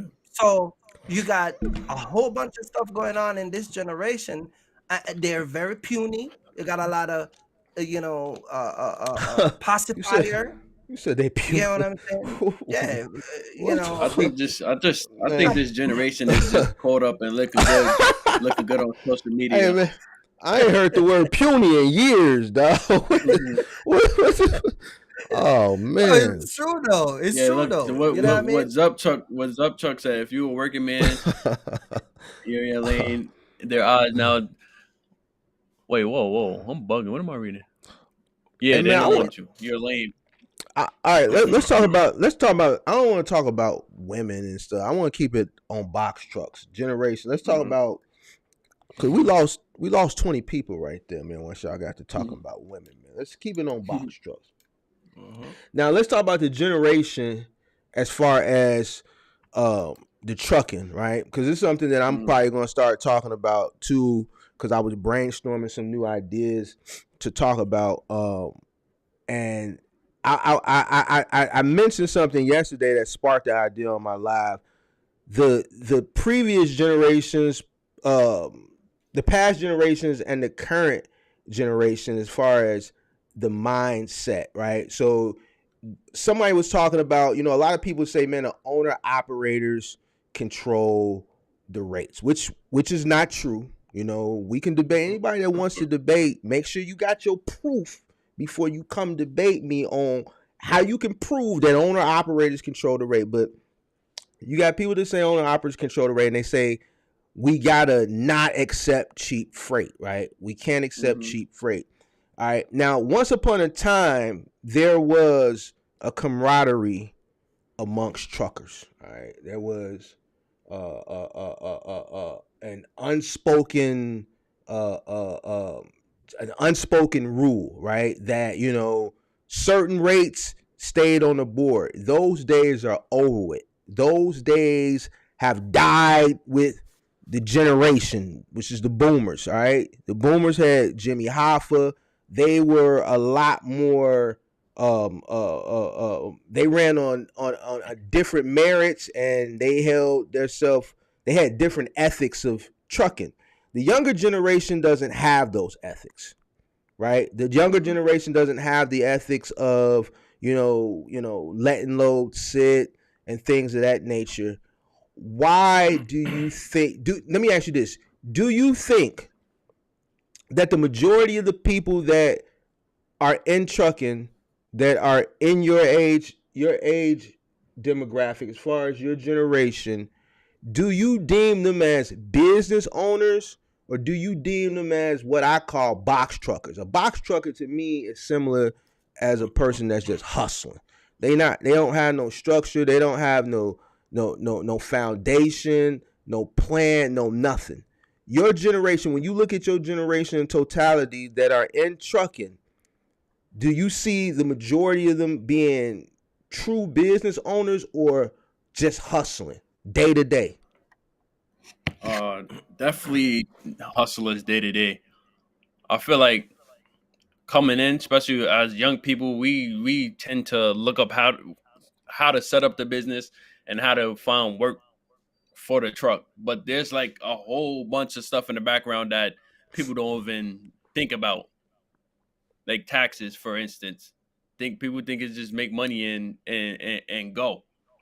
So they Mm-hmm. just get up in their truck, try to make as much money as possible, and just spend their money on whatever whatever it is. Because I don't seen it before.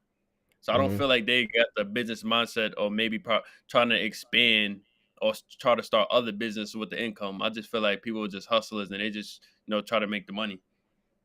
Mm-hmm. What do you think it's going to take to get your generation to?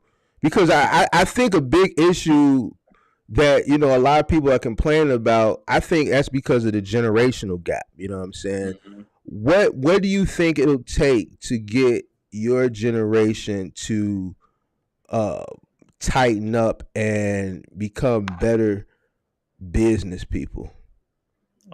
Failure. But it seems like when That's your all. generation fails at something, they just move on to the next thing. Well, They if you don't fail Next and give thing, up, right? it wasn't meant for you. Then it was never meant for you, and you ain't really have a passion not for it. not So I not just, necessarily. Not necessarily. You can fail at something I multiple mean, times and learn from your failures and try again, yeah. and eventually you can succeed. So I But don't I'm talking think, about the but people who say you start your trucking business and you fall off within the first couple of months and you just give up.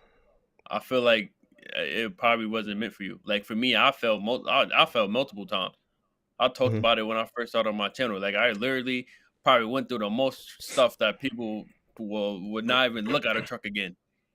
mhm. But I never gave up. and look now, it all worked out Yeah, later but on.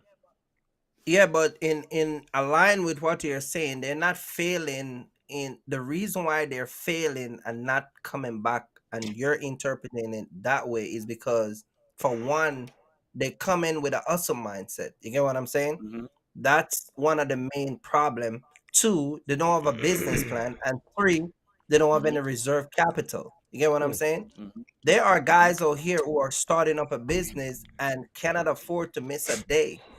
You get what I'm saying? Hmm. Their trucking company is running like a paycheck to paycheck, a 9 to 5 job, where guys got to factor their first load or their second load before they can go pick up their third and fourth load. You see what I'm saying? Hmm. So, like But Mark I was feel like saying yesterday in the live, if you coming in at a high, if your overhead is high, then just quit, because again, mhm, you're only gonna be it's gonna be but so long for you to actually just hit the ground. You get what I'm saying? And I think your generation, they're willing to sacrifice the wrong thing to go at something, and then when they go at they fail, then that's where you interpret it as giving up, and it wasn't meant for them. But it could be meant for them. It's just that they coming in at a higher cost to start their business. yeah, That's but one. I also preach all the time Mm-hmm. that it might not be your time to get in the business. I tell people all the time, Exactly. like people wanna pay these high and crazy rental rates. They wanna try to go finance a truck with crazy interest rate, and I'll be telling them like, listen, stack your money, like just save, go keep working, stack your money, do your tax return next year, like just save, like do whatever you need to do so when you come out here, you're not struggling. I tell people that all the time, whether they listen or not. That's not me, but it's a process. You don't need to jump on board right now because you see other people doing it. You Hmm. just take time. Mm-hmm. Yeah, you're definitely right, and for a lot of people, that's one of the biggest problem you have with um teaching people the right way, because a lot of people don't want to wait. They don't want to go through Hmm. the correct process. They want to they they they want to they call you for, they do a consultation. You tell them they need this, that, and the third, and they want to Hmm. skip 2 and 3 process to get to 4 and 5. Then Yeah. they fail, and then they come back and say, man, you're right, man, I should have do 2 and 3 before do 4 and 5. You get what I'm saying? Hmm. Hmm. And in They the jump process of from. that, losing thousands of Hmm. dollars. You get what I'm saying? Hmm. That's why I said most So people, when I get on the phone with people, they all about how much money I can tell them how much they're gonna make. I'm like, bro, I I don't even. don't mhm, I don't know your living situation. I don't know your family situation. I don't know your living situation.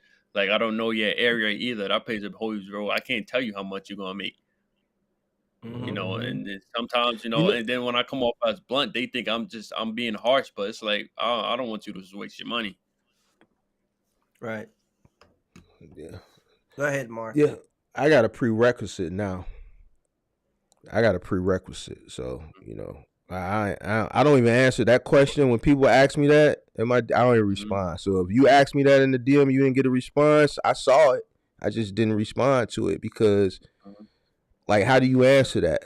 Like, how do you answer Mhm. that? Like, you know what I mean? So, like, I tell people now, your prerequisite, do you got a business plan? I'm gonna start checking it too because I just don't want to talk to people that just don't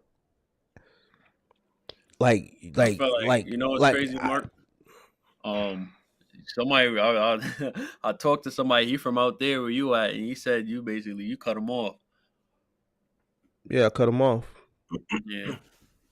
I don't play no games, man. Mm. Well, I just stop responding to them. Yeah. Oh, But okay. I don't want to speak bad about, but I can see if you did, I can but but understand but why. but Because like but but it's kind but of. but listen, but here's the thing, and this just proved the point that I try to tell Mark all the time. All right, some of these guys, and I don't know the situation with what you're just saying, but I'm just showing you the mindset of some of these guys, right? I Mm. call them channel hoppers, right? They come to Mark and they watch Mark channel. They say I'm too harsh. You get what I'm saying? Mm. I don't know how to talk to people. I'm too harsh. I'm too radical. Blah blah blah. So you got a problem with me? Cool. You got Mark and QB. Mark do a whole presentation. You got flyers. You got birds in the background. You got plane taking off, showing you that the freight was landed at JFK. And you still don't get it. Mm-hmm. Then you got QB, who comes and he's a cool guy. He's young. He's showing you his journey, and you still don't. So at some point, you got to look into yourself and say, wait a minute, it ain't got nothing to do with the YouTubers. It got a lot to do with me. And that's the Mm-hmm. problem with a lot of these guys nowadays. They jump from channel to channel. They have a problem with this guy, this guy, this guy. At some point, you got to look and say, the problem is not with these guys. The Mm-hmm. problem is me. I know guys, I see guys in the chat in this live right now that used to follow my channel, that don't follow my channel now, that still come in these type of live, ask the same question that they used to ask me months ago. Mark, how to do this? Mark, what do you think? Guys coming in, what kind of box truck I should buy? What year I should get? Stupid question. Mm-hmm. You get what I'm saying? And they go Mm-hmm. from my life to your life to you get what I'm saying? And then when you come on the live and you call them out, they get mad. Mm-hmm. It's But I mean, I feel like there's somebody for everybody. We might not be what you're looking for, but there's someone out there that you will like. Like for instance, you said they don't like how you talk, but they might not like it. But there's like five other people that'd be like, even though he talk like that, he give him game and he know what he talking about. So like So it's one of those things. so the thing with YouTube is, you're gonna have people that follow and pull information from multiple people, right? Mm-hmm. Then you're gonna have people that follow just you. You're gonna have your core audience. Like Kirk, he has a core audience. It's like he got people over there. It's like the Grateful Dead. They'll follow him through hell and hot water. You know what I'm saying? Like how people you may be too young, QB. You don't know who the Grateful Dead is a group, and wherever mhm. they perform at, it's a caravan of people following them. Across the country and sitting out there with like they hippies from the '60s, but they follow them across the country. You know what I'm saying? Wherever they Right. go, they got the caravan and they following them. You know what I'm saying? Following the tour bus. So he got a core audience. Like those guys that watch him, they don't come on my channel. Mm-hmm. I got people that are always watch me, that follow me. I never see them on Kirk's live. They'll Right. interact on this channel, but I never see them on this channel. So it's gonna be people that find something in the individual and then they just stick with that person. I think, Mm-hmm. Right. a lot of stuff happened last year, you know, with just all the fake gurus and stuff like that, that the people that were around Hmm. for that last year that are still around, once they found somebody that they can relate to, they attach on to that, and then that's the person uh, that they support. So that's what I've learned from YouTube. You're gonna have Hmm. your core audience, and they're gonna stick with you. You know what I'm saying? So Right. And, um, and I feel and like and see, yeah. Go ahead, QB. I feel like there's not a lot of us left. Like I feel like there's There's a none lot of of us people left. The only like in and out. Like for me as a who person looking right. at it, I came in, I was pulling game from everybody that I who found to who was credible, I should say, because a lot of people be all over the place. But for me, I was pulling game for everybody.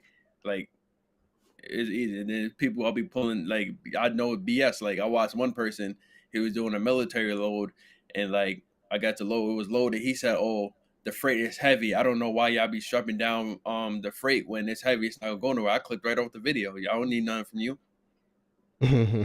So Hmm. this is so about just knowing. But I feel like you're going to find someone who you cater to more. So it's all about finding that person.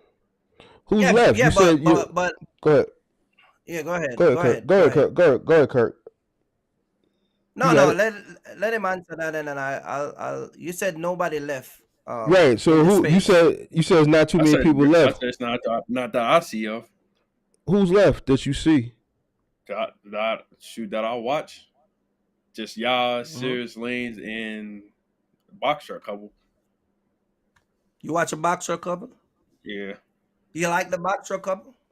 Oh shoot, yeah. I don't feel like I didn't get no. I ain't really getting no bad vibes from them.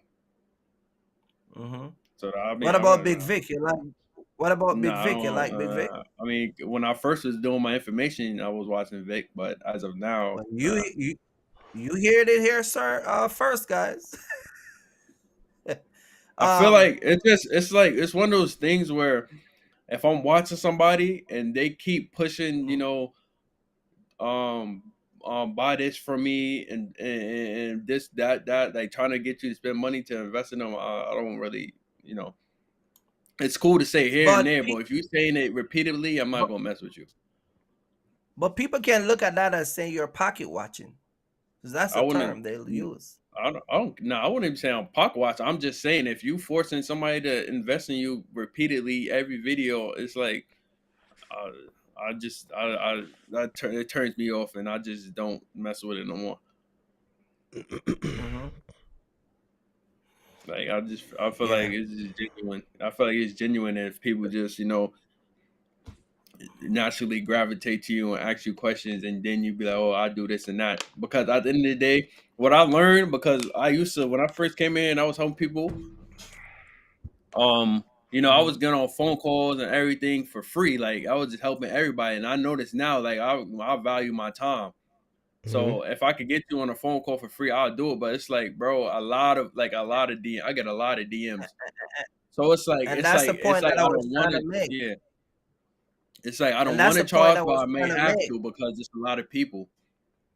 You gonna And get that's even the more point I now. was trying to make earlier. Mhm. Yeah, exactly. But that's the point I was trying to make earlier on.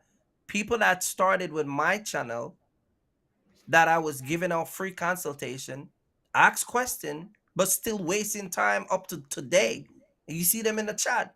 They jump from Mhm. your channel when y'all say, listen, when Mark was saying and he have a supporter, I got a supporter, they don't really have a supporter. They just Mhm. go with the flow. Like if they, you know what I mean? It's like they failed last week, so they gotta go and watch a different channel. And it's like, Mhm. you know what I mean? They're like a wave in the ocean. You get what I'm I saying? know, yeah, there's those people everywhere, but there's people out there that really are really trying to get into it. I don't met so many people, especially doing Amazon, where they are coming like, "Oh, you QB?" I'm like, "Here's yo, bro. You really, you helped me get out here. I was scared, watching your videos. It really helped me come out here and do what I needed to do." I'm like, "Yo, bro, you know what I mean? It's just seeing that, and people come up to me and they tell me that it's like, yo, wow, there's people out there that really do use Mhm. this information and do what they need to do with it." Right. But there always gonna be people out there who just they're gonna ask a whole bunch of questions, but they're never gonna take that leap of faith. And that's why I'm done. That's why I'm out of here.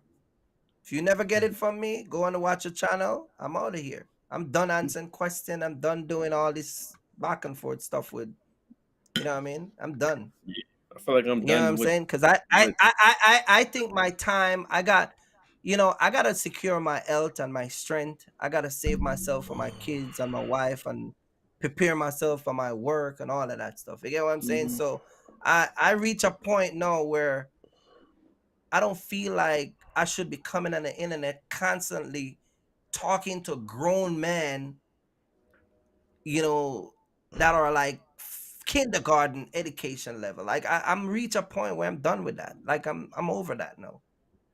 Like you mhm, shouldn't be a grown man, 45, 50, and don't understand a letter that was sent from the damn trash company. You mhm, get what I'm saying? Because the words were articulate different.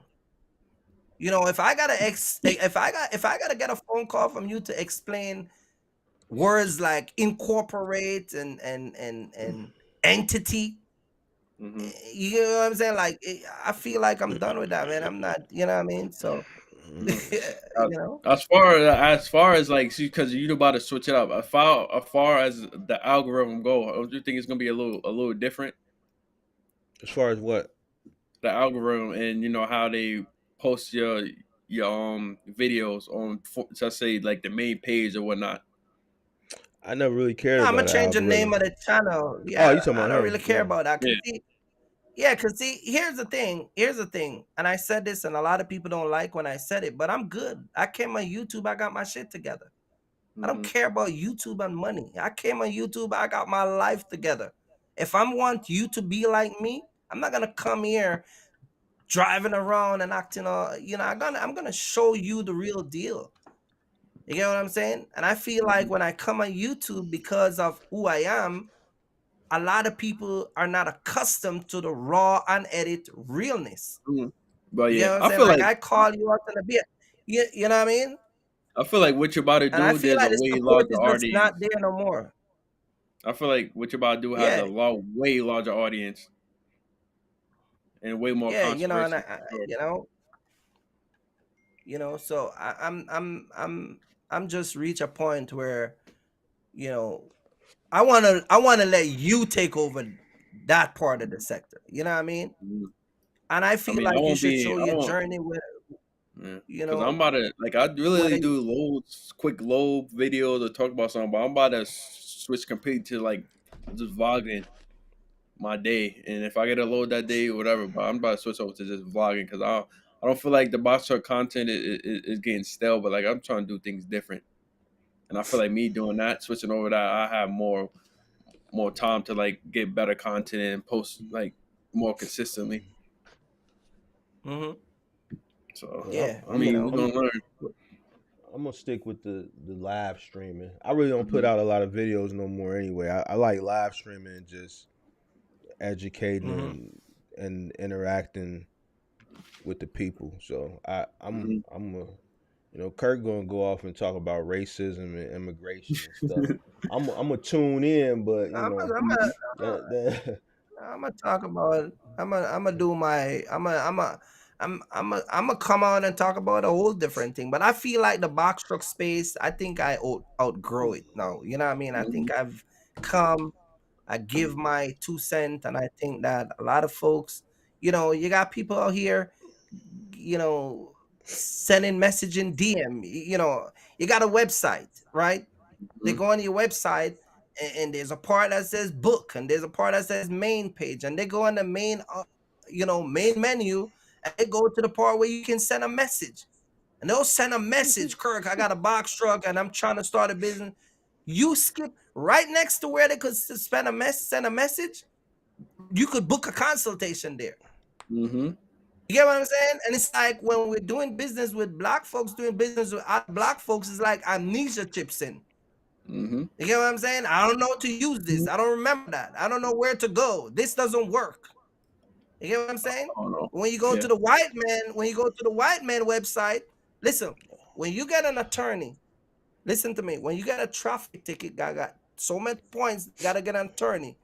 They need you to have a consultation. Hmm. You get what I'm saying? To retain that attorney.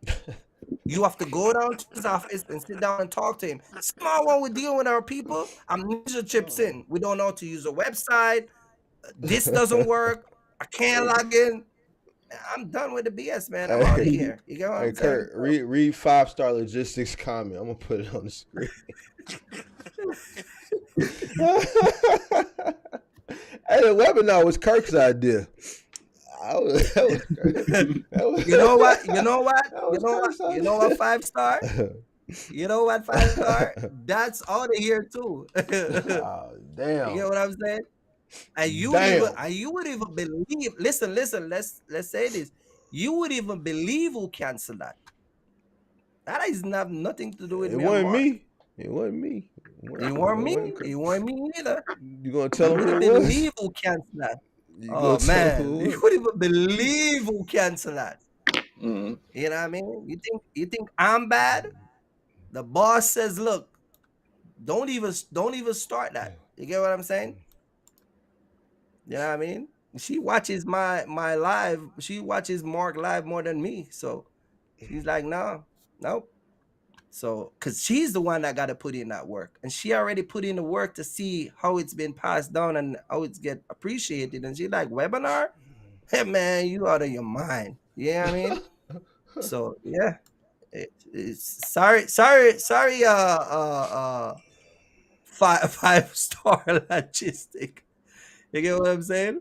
Let me answer this question from Don But Beasy. yeah. Mark, what was your experience like working with our people, and did you ever have someone that you put onto business turn their back on you? Yeah, I did a video about it. The non-compete video, I told a story about that. Working with your own people is challenging. You know what I'm saying? It's challenging I because got we one man have add into that too. we have a crab in a barrel mentality. You know what I'm saying? I don't know why Hmm. we're like that, but it's just what it is. So it was difficult. It still is difficult, but you have to find the right group of people. They start counting your pockets. They start saying things like, "Man, we're making you rich." They they do things that kind of play games with you. You know what I'm saying? Because they feel like a sense of entitlement, almost to the fact like you need them. You can't never show your own people that you need them. You gotta always make them feel like they need you. It's difficult working with your own people. That crab in a barrel mentality is bad. But as far as the second part of your question, turn it back on me. I've had two people try to steal my contracts. All right, so Mm. I talked about one in a non-compete. It was Dynamics, which y'all know today is called T Force, and that was my biggest contract at that time because I was running two contracts for Dynamics at that time: Office Depot and IKEA. So I was running 3 trucks a day for IKEA and 9 vehicles for Office Depot a day. And the guy who tried to take it, he was my best driver for Office Depot. But Dynamics was soliciting my drivers. They wanted him, and they knew if they got him, they could get rid of me because I had too much leverage in that facility, and I had a guarantee with every single vehicle that I had in there. They knew once they pulled him away, they were gonna get rid of me. And he went and found an investor, and he didn't tell me. He told all the other people that worked for me that was running that account. Somebody blew the whistle on him. A Hispanic guy named Angelo came and blew the whistle. He actually didn't blow the whistle directly to me. He told my brother, and my brother came and told me, and we were prepared for it. And he ended up getting a investor, and they jumped out the gate with 4 trucks. Right? They stole my insurance. He basically tried to mimic my whole setup. But the issue is that the way I was operating at that point, I'm already gone. I'm gone at this point. I'm 14, 15 trucks in. You know what I'm saying? He jumped out the gate with 4, and he didn't get the same rate that I got. But long story short, once he left and gave me that 2 weeks, I tried to tell him, well, get your trucks, but just run them under my authority. Let's keep it in house. Let's show some unity.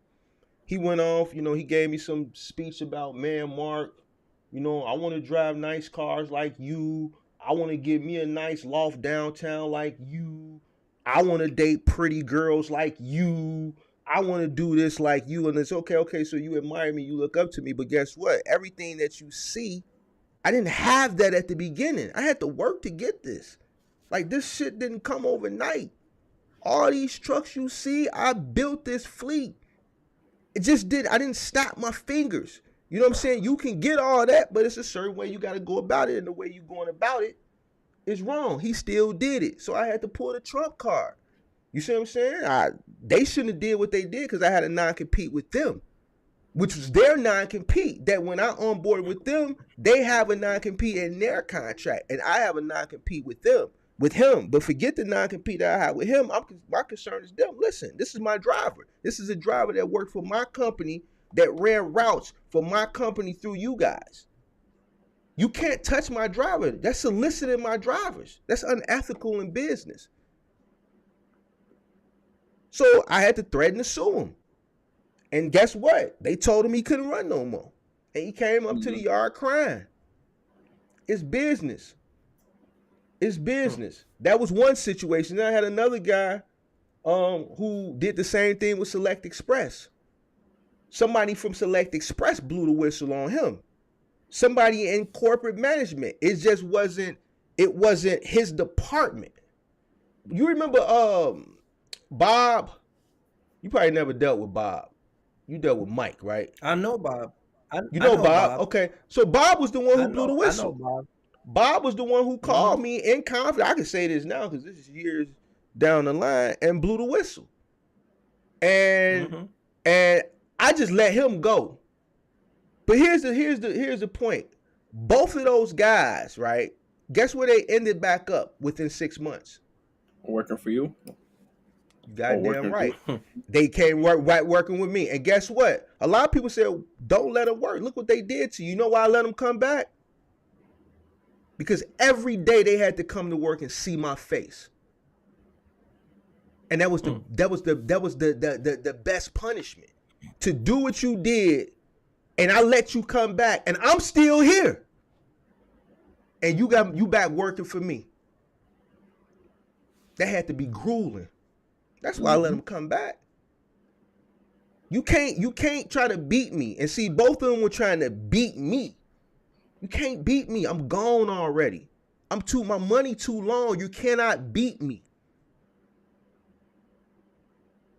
So yeah, it happens. It's gonna happen to you when you're dealing with your own people. They're gonna want to mimic what you do instead of congratulating you and listen, ain't nothing wrong with free enterprise. Free enterprise is great. You know what I'm saying? But it's a certain way you got to go about it. If a person puts you on, you can't try to undercut and take from the person that put you on. Because you jealous hearted, or you angry, or you admire the person that you want to be in that position. Work hard and get to that position, but do it the right way. You know what I'm saying? So yeah, it happened, man. It happened to me, but man, you just gotta make sure all your T's is crossed and all your I's is dotted. That's why I did a video about non-compete clause. Make sure you got a non-compete clause. I got to call me Cooley. I saw him in here earlier. I don't know if Cooley's still in here, but that's a question I asked him. I do a 1 year. I've always done a 1 year non-compete. He do a 3 year non-compete. So at least if you work for me and I ran you through a company, and let's say you quit and you start your own business, you can't touch no company that you worked for through me for a year. Damn. No company. That's business. Right. You know what I'm saying? Yeah. Because what happens, QB, is when somebody leaves your company, they never leave by themselves. They always going to take at least one person with them. When this guy left, the first guy that left, he was already building 4 trucks, right? So he needed 4 drivers, 3 other drivers. So he took 2 people with him. The third guy who was trying to recruit blew the whistle. So was you really trying to duplicate me, or was you trying to destroy me? Because if you want to go do your own thing, go do your own thing. But now you soliciting the other people that work for me to come work for you. You can't do for them what I do for them. You're not in the position. You in the negative. I'm in the black. Fleet of trucks, warehouse, crib, cars, chicks, all that stuff he said he wanted, I'm already there. You see what I'm saying? So it wasn't the fact that he was trying, because once you try to take the workers to go with you, now you're trying to destroy me. Because now you're taking food off my plate. If you want to go. Just don't go to the companies that you ran through me. Go find you another company. You see what I'm saying? So yeah, Zup Chuck. Dun Beezy, yeah, it get real. It's happened to me on 2 occasions. But after them 2 occasions, it never happened again because the people saw the results of what happened. You know what I'm saying? As long as your business is Trump tight, man, you straight. You ain't got nothing to worry about. Make sure your drivers got a non-compete clause. They can't go nowhere you sent them to. Nowhere. Amazon, I don't care, T-Force, Capstone, wherever. And if they do, I got a grievance with this company, I got a grievance with you, and you get your lawyer involved. But if you contact the company and say, look, we got a non-compete, they're gonna adhere to it. They're gonna let that driver know you can't run for us no more until you work that out. He got to give us written consent that you can run. You know what I'm saying? So yeah, Right. Dumb Beezy. Yes, That sir. sounds like box truck and funeral on here. Nah, that's what y'all was talking about. Y'all finna change Well, y'all stuff. I'ma still do box trucking. I enjoy it. You know what I'm probably saying? I enjoy it. box truck is a good starting Yeah. thing to do. I ain't gonna lie. But see, I don't got nothing else to talk. I don't want to talk about. Mm. Like I don't. You know. I just felt my channel ain't based on just box trucking and giving I think knowledge on I think it. it's more. I think it's more of the kind of people you're dealing with because Sh- shout out to Aaron for the super chat. Appreciate it. yeah, I think it's the kind of people you're dealing with. Like the guy said, raise the price and you weed out a lot of people. I think that um a lot of people in our community, they're just not serious anymore. And if they do, they Mm-hmm. just like to the games. The games. You get what I'm saying? And like I'm saying, man, I'm you reach a point where it's a wrap. You get what I'm I saying? The got game is just T never stop. T Gas said so. We need to have a conversation with Box Truck Shotty. Y'all need to have a See, well, this the conversation. type If of Box Truck foolishness Shotty shit. can Like, do it. sure I'll What do would it. we talk about? See, here's the thing. If we but that's what did I'm that, saying. But that's what I'm saying. That's the issue. That's the type of stuff they like, foolishness. I don't think that would be a Okay, we're good gonna talk idea. about box. Yeah, we're gonna talk about box truck started. What we're gonna talk about him? No, I don't think. You I don't see think it what would I'm be. saying? I mean, I don't think it would be a good idea because I think the way he talks about box trucking and the way he presents it. I disagree with a lot of stuff. So it's not gonna really Yeah, I be can't. a conversation. It's gonna be more like Yeah, a back and forth, and that's me. yeah. I'm gonna keep it. I'm gonna keep it I amicable. feel I feel Kurt like going I'm being the Kurt same going boat as you. Kurt gonna go in. no, but So I just don't think it's gonna be a good here, idea. but listen. But here's the thing with a lot of those people that put those comments in the comment section, because I watch YouTube a lot of times from way back. You get what I'm saying? Oh, it's Them a same people are convention. telling you to talk about them We talking same about a people that convention are Oh, he said convention. uh, in Oh person. my bad. Y'all need to have a convention if Box Truck Shawty can do it. So what you mean, like have a convention and have him host? Oh, he said if he No, I can think do it, we could us do it. three. Yeah, yeah. But I don't think they had a convention. They had a meet and greet, and I'm not really for meet meet and and greet. greets. Hey, I'm not. We had that Yeah, we talked conversation about that last the week. last time we was there. Yeah, I'm not really for the meet and greet. I do a convention, but I don't think we talked about it last week. I just tap back on it real quick. I don't think the space is there yet for a convention. I just, man, people don't even got money to run their loads. How you gonna have money to come sit come watch some people sit on the panel? And I'm not, if the shoe don't fit, don't put it on. But I'm speaking for what I know. There's people out here that can't even Yeah, truck they had to pay breakdown, for that meet and greet. can't even get it towed. So let me explain to you when you have a convention. Because guess what? If I put together a convention, it's going to be here. Why is it going to be here? Because a lot of y'all run middle mile, and a lot of brokerage firms are based here. So why would I expense them and have to fund them to travel to Georgia or to Texas when I'm in the mecca of it? They here, so I don't. It'll be easier to host it here. So that means you would have to book a flight to come to Chicago. You have to pay for your ticket to the convention. Obviously, there'll be a tier-based level of ticket, where you go to the convention, you go to this panel, you go to the whatever. So you got to purchase your flight, you got to purchase your hotel room, you got to purchase your travel when you get here, whether you rent a car or you take an Uber. It's probably going to be better to take Ubers because if I sponsor, it's going to be probably somewhere downtown. All right. So then you got to buy your ticket. Right. Then you gotta eat. You know what I'm saying? You gotta eat. You know what I'm saying? So you talking about well over $1,000. well over $1,000 to come here for 2 days to go to different panels and learn and get some sauce and information to, take back and to implement in your business. It's a good investment. You know what I'm saying? But I don't think this particular niche in trucking is there yet. It's not there yet. And I'm judging that just off the mentality of how I see people running a box truck business.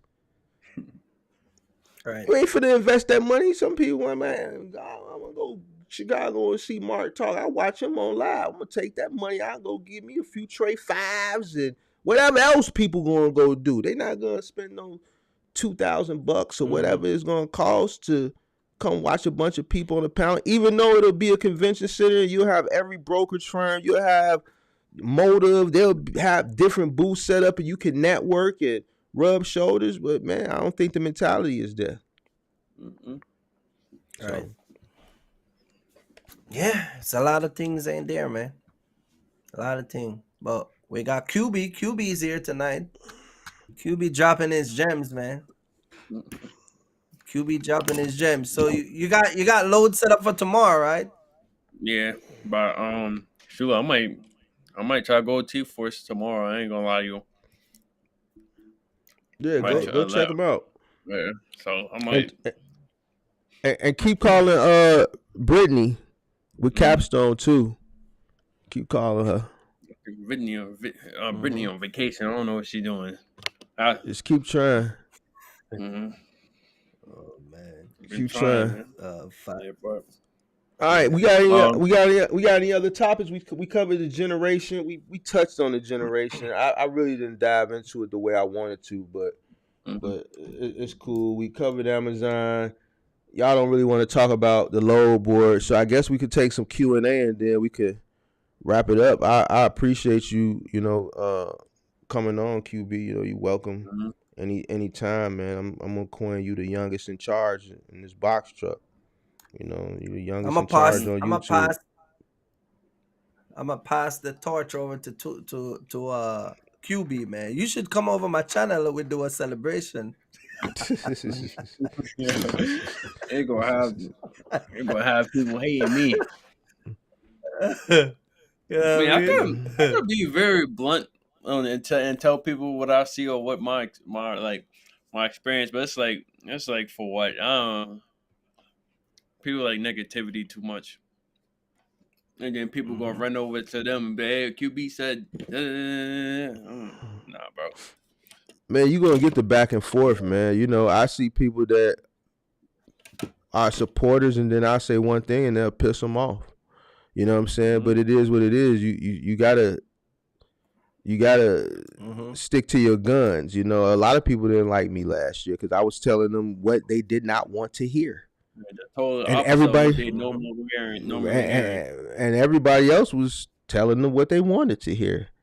But I was telling them what they didn't want to hear. And then when it'd be so crazy if if we were like doing this when it was booming, I wouldn't have lasted. That would have been crazy. I wouldn't have lasted. They would have ran me off. They would have ran me off because what I would have been saying would have been so pessimistic to so many people that it would have just probably drove me crazy. I would have had to go to war with a bunch of people. You know what I'm saying? It just wouldn't have been worth it to me. You know what I'm saying? Because in that bubble, that euphoria phase, trying to explain to people like, listen, take the money right now where the rates are inflated and bank it because it's not going to be like that. When that money is coming, everybody know people that got PPP money. Just think about how the person was the day before they had the PPP money and the day that PPP money hit their account. It was like a day and night person, right? So that's the same scenario for a person that's running loads in a box truck for Amazon off the load board making $2 million a mile. I'm exaggerating the number, but the rates were really, really, really high. And trying to tell them like, yo, it ain't gonna be like this in 6 or 7 months, man. So, run as much as you can and bank that money because it's gonna get real ugly. They wouldn't have wanted to hear it. They wouldn't want to hear it. Right. You could have broke it down, explained it, made all the sense in the world, and at the end of the day, it would have went in one ear out the other. Listen, we to that point now, and I try to explain certain things to certain people, and they don't want to hear it now. People that's failing now, I try to explain certain things to people, and they're still stuck in the mindset of what has them failing in the first place. Mm-hmm. You see what I'm saying? I'm trying to explain to people why they're failing, and they're stuck in the mindset, and that's the reason why they're failing. It makes no sense.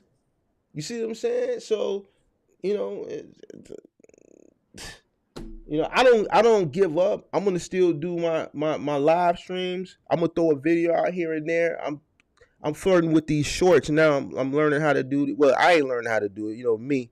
I outsource. I got people in other countries doing my shorts, man. I just pay them. Yeah, That I seen content. like the one you Yeah, posted on Instagram. I'm like, it just look official.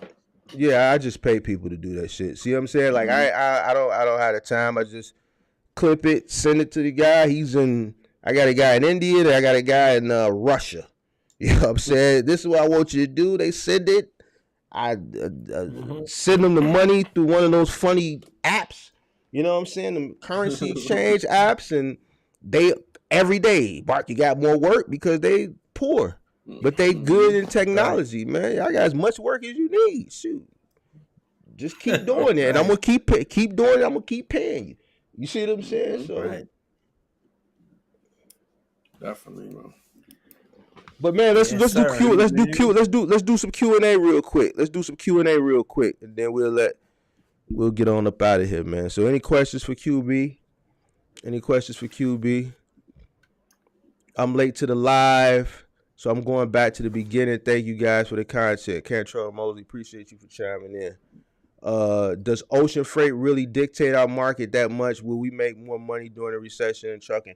Ocean freight dictates the market as far as the volume because a large portion of our commodities come from overseas. So that's how I was able to. That was the trick on how I predicted peak season. I know I mentioned it before, but I'll mention it again. I haven't mentioned it because I don't want other YouTubers running off with my sauce. You know what I'm saying? But Right. that's how I Right. was able to predict peak season. Just look at the ocean freight, you know what I'm saying? Because that's the first phase of the peak season. You know, that's the first phase. A lot of those commodities got to come from overseas. Prior to the pandemic, on any given day, there'll be about 99 vessels sitting at sea waiting to come onto the port. You go to a port now, it may be about 9 or 10 vessels sitting there. So, you know what I'm saying? If volume was down, the port volume was down, right? The ocean volume was down, and uh, the supply chain was disrupted, and when all those retailers had ordered an abundance of stuff and the buying behavior shifted, they were sitting on it. So just putting all that stuff together and being smart, I was able to say, you know what? I don't think you're going to see a traditional peak season. So yes, the ocean freight does kind of dictate the market because most of the commodities, most of the things we buy are made somewhere else. If you open up your Nike tongue and you look at it, it's going to say made in China or made in Indonesia. If you look at the back of your T-shirt, it's made in China. You know, a lot of the stuff that we have is made overseas. So if you ever want to know what volume looks like, look at the ocean freight volume, and then that'll dictate everything else. Because if the ocean is down, then the intermodal is going to be down, and then the trucking is going to be down. So that you have to be smart. And so yeah. Will we make money during the recession? Will we make more money during the recession in trucking? I talked a little bit about this yesterday. I think if you were to enter into the space now, right? If you could enter into the space now and find a way to profit, because there are people still entering. Me and Kirk talked to a gentleman yesterday that entered into the market during this recession, and he had a business model that he needed to hit 25% in order to sustain and profit in order to grow his business, and he's exceeded that 25% profit margin. So if you're entering into this space now and your overhead is low, you find a way to enter with low cost, right? and you can profit and sustain and grow your business in this current economy, if we do see the rates change and go on a little spike, not much, you know what I'm saying? It's not going to be much. Let's say 3%, 4%, maybe 5%. What the hell? Let's say 10%, whatever. You're going to already be in that great position that if the rates do go up at some point, let's say 2025, you already been there because you figured out a way to come in during a recession, make it profit, grow, that when the rates do, you're already in position. Now, when you get those people that are starting to re-enter back into the market because they see rates climbing back up, you've already been in there. You're already positioned. You're what I call an early adopter. So yeah, you can make money now. I see people doing it. I see people entering doing it. Yes, sir. You ain't got nothing to say on that, Kirk? No, I'm reading the comment section. No, Oh, but you're okay. right. Yeah, but you're right. Like we talked to that gentleman yesterday, and yeah, I mean, he was pretty much coming from the. We end up at the same stoplight, so to speak, me and you and him, but he was just looking at it from a different point of view. You know what Here's I another mean? question. Info I need for my future. If I'm ready to start scaling, get drivers of my own dispatch for interstate middle mile, do Mm-hmm. I W-2 or 1099 my drivers? You're going to W-2 them if it's your trucks. You're going to W-2 them. If there's your trucks, your business, you're paying for the expenses, the fuel and everything, and they're just driving, you're going to W-2 them. Let me speak to that because I see a lot of people are confused on that, and I've never done content based around 1099s versus W4s, uh, uh, which are W2s. W2. If listen, you can't cheat the IRS, man. Mm-hmm. You can't do it. If you own 3 trucks and you have 3 drivers and they're running routes for you. You get the contracts, they're your trucks, you're paying for the fuel, you're paying for the maintenance, you're paying for all the expenses that come along with your business. They're employees. You have to W-2 them. You have to put them on a W-2. They're not contractors. They consume no expense in that business, none whatsoever. All right? So you have to W-2 them. They're employees. A contractor is, okay, you got a trucking company, you got 2 or 3 trucks, right? And you got a contract where Kirk or I come to you with my truck, and you know what? You got room to add on for this contract. They saying you can add another 2 trucks, but you only own 3.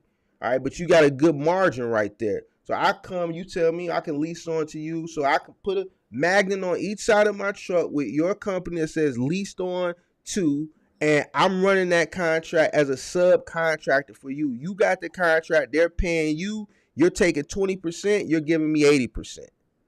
I'm a subcontractor. It's my truck, right? Right. I'm paying for the fuel, I'm paying for the maintenance if the truck break down. If it break down, I got to get it towed. He's taking 15% because he has the contract and giving me 85%.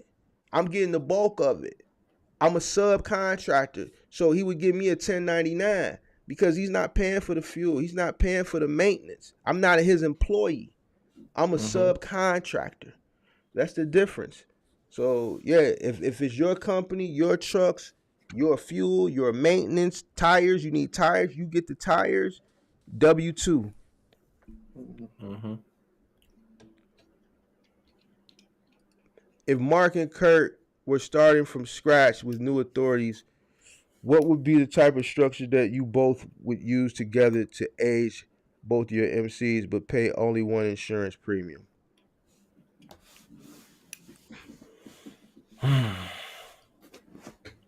Read that question again.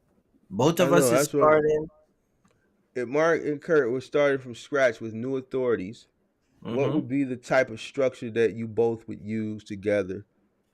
We would use together to Mm-hmm. age both of your MCs but pay only one insurance premium. AJ. So I guess basically what you said, how could we work together to share the cost but both grow with minimal costs? So basically we're partners. I guess.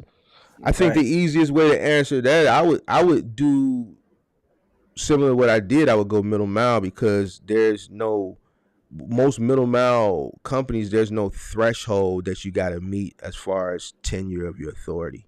Pretty much, Hmm. you're they're ready when you are for the most part. You know what I'm saying? So that's I don't want to say that's the easiest way, but that's a quicker way to get in, which a lot of people don't go that route because they don't want to lift anything.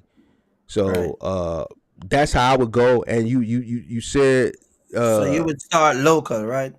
I would start local, and then I would be an interstate, and that's gonna cut my insurance in half right there.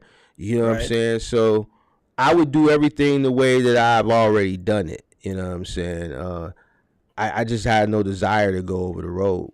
You know what I'm saying? I Right. had no desire to run trucks over the road. I just was do But if you local. do, but if you do go over the road starting up, you want to build that credibility. If you're trying to keep the cost down low, you'll start, doing the local runs.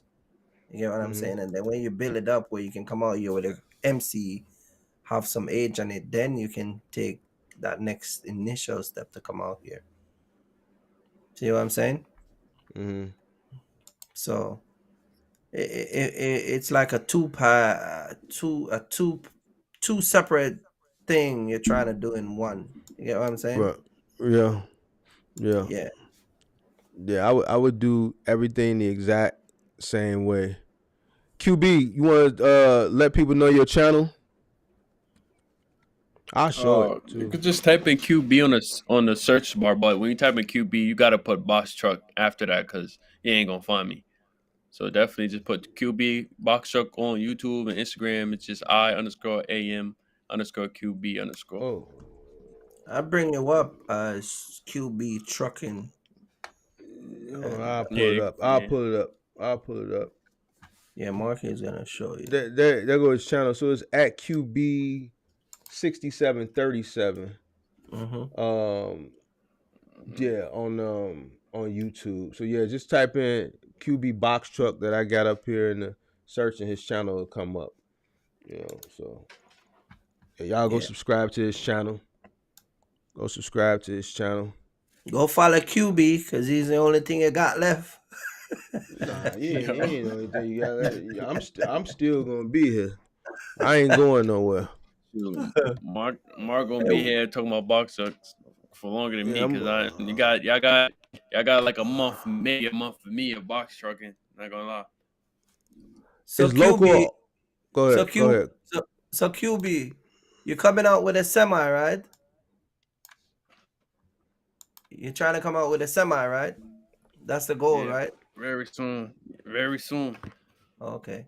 Do your dad still drive, or is he still Nah, driving? he haven't drove in a good little minute. He one of the jack of all trades, master of none type of guy.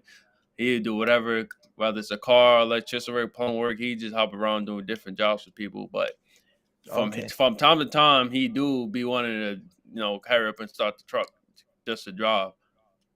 Mm-hmm. But we threw around the idea of some team driving maybe later on. A What kind of few. truck you got?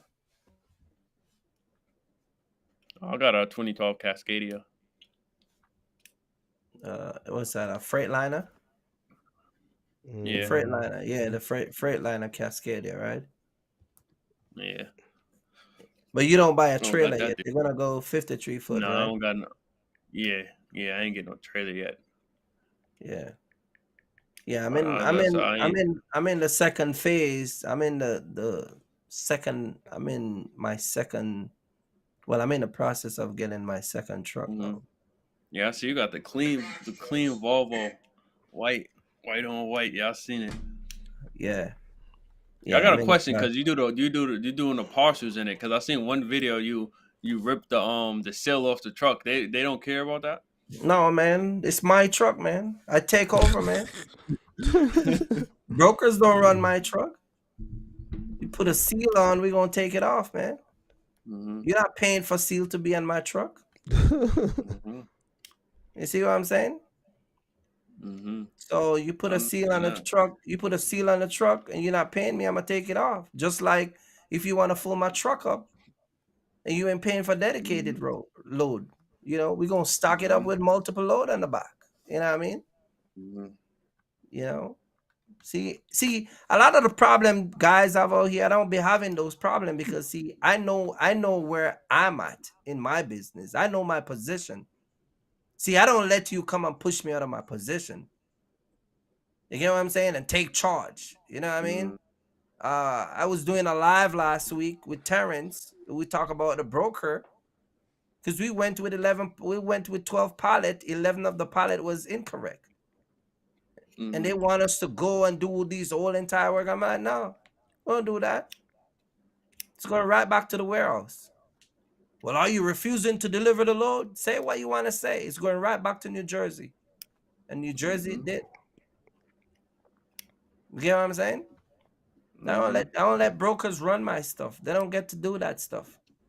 You get what I'm saying? So a lot of guys who come out here, they I know people don't know, but uh, yeah, I'll give people those time of the day. You know what I mean? I'll give them that. I run my thing. You know what I mean? Here's a question Quan Scott got. One of y'all can take it. Is well, I guess is local or OTR better right now? I'll say, I'll personally, um, and that just come from me. I did OTR, but it's like I comfortability. Oh, I'm gonna tell. I'm uploading a video tomorrow about this too. I pick comfortability anything like or at You all. breaking up? You breaking up, And QB? now, You breaking up? oh, Yeah, go ahead. you can hear me good now? Yeah, Yeah. it's better. I saw I pick comfortability. Because being a boxer was not comfortable at all, especially with no sleeper.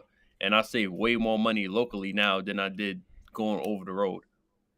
But like Hmm. to each his own. If you like driving all over the place, go ahead and do that. But for me, I like being home. I got a shop, so anything happen to my truck, and I'm around Atlanta, I'll just tow it back to the shop or Hmm. whatever case may be. If you're in West Bubba,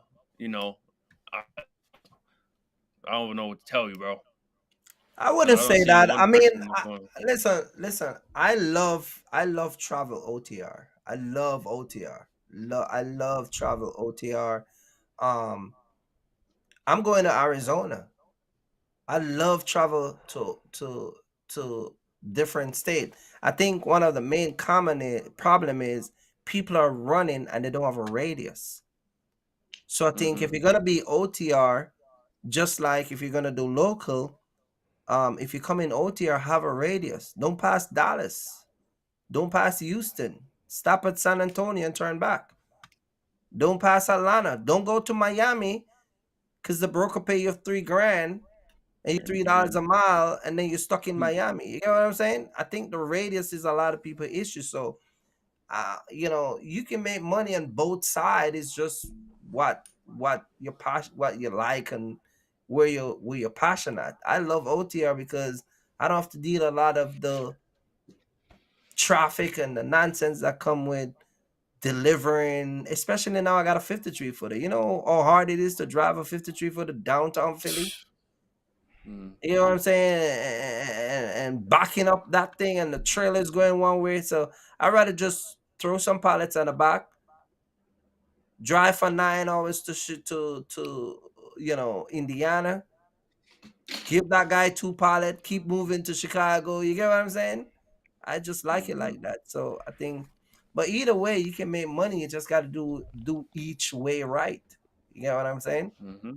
That's what it really boils down to. You know what I mean? You see where I saw another That's question. what I'm Hold saying. It's on. always preference. Preference. Hmm. Any key things to look for when buying an older box truck? Don't buy an older Listen, box bro. truck. Don't buy an old box truck. Listen, bro. Listen, bro. No, I If you're disagree with that. hold on. No, it's good, but I feel like you it's really on the condition, and I feel you have be some type of because I got You breaking up truck again. and like what the hell? I mean, this is annoying. All right, go again. You hear me? Yeah, yeah, Yeah. yeah. I got an older box truck, and it gets some problems here and there. It's not crazy problems, but like you gotta be some type of mechanically inclined. I feel like, but there's a lot of benefits to having an older truck. Yeah, I told people by 2016 and newer. Mm. 2016 and But I newer. come with a yeah, but those come with a price tag too. So, Hey. You don't have to deal with a lot of the problem that you complain about. mm-hmm, So 26 and newer, preferably a Eno. You know what I mm-hmm, mean? If you can get a nice Eno 268, if you got a CDL, you get a 338, which is even cheaper mm-hmm, than the 268 because a lot of people can't drive a Class A license Hmm. truck, mm-hmm. or even if you got a Class B license. You know, one of the load I booked today, Mark, one of the loads says TWIC card is required at shippers. Hmm.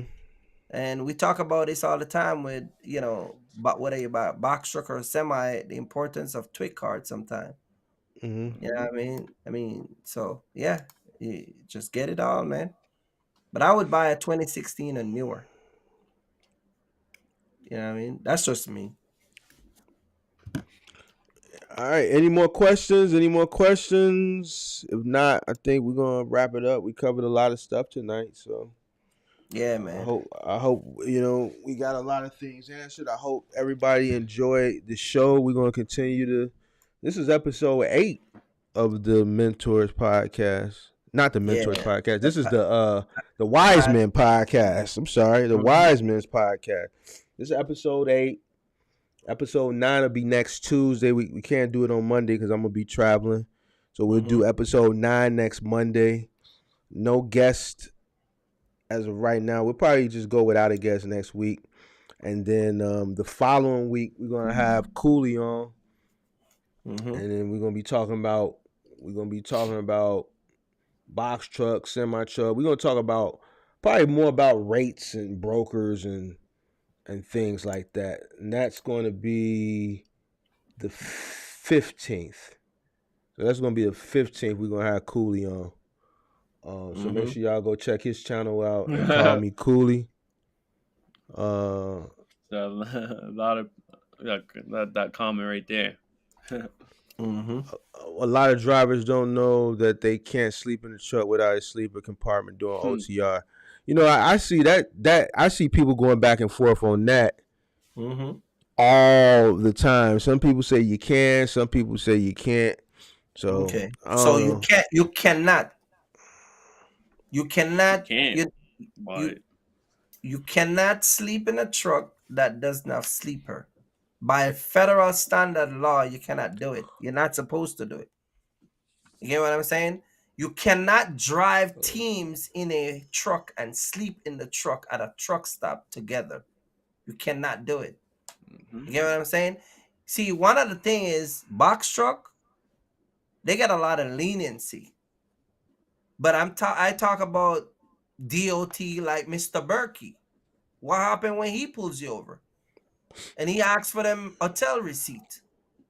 He asks you coming from New Jersey, where you sleep last night. They can do that. You get what I'm saying? They see both Mhm. of y'all in a truck driving through a wait station. They can pull you, do an inspection, and ask you where you're coming from. And they can ask for a receipt. And they can put you out of service and have you in violation because you did not get the proper rest. You know what I'm saying? You can't do it. So I don't know why people are so confused about something that is blue. Blue is blue. Blue means you're not supposed to. It doesn't. In a semi, you can because there's two bunker in there.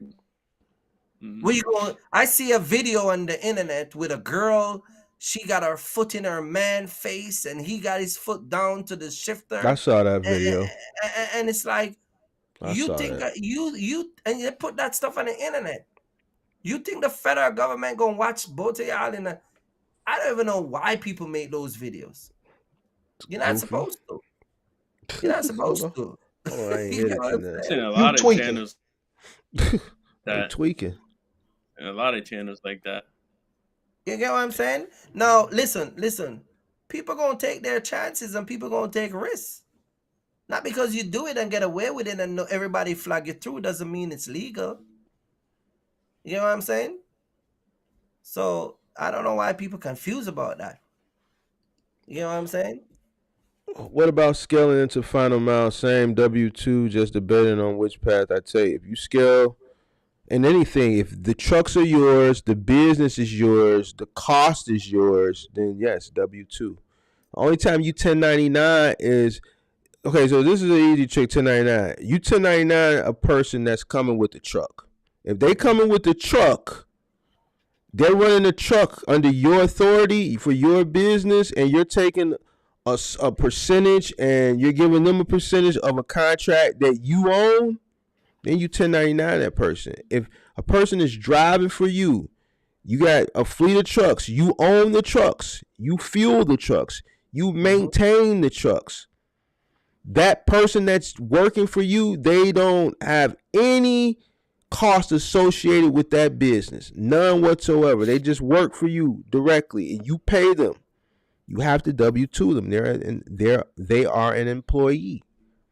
They're an employee.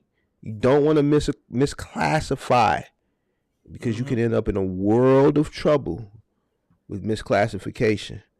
So Right. no, they're employees, which means you're gonna have to pay your quarterlies. It's gonna go to your Medicaid, your Social Security, and your unemployment insurance. All that stuff that you don't have to pay when you contracting 1099, you gotta pay Mm-hmm. when you got employees. You know what I'm saying? So Yeah.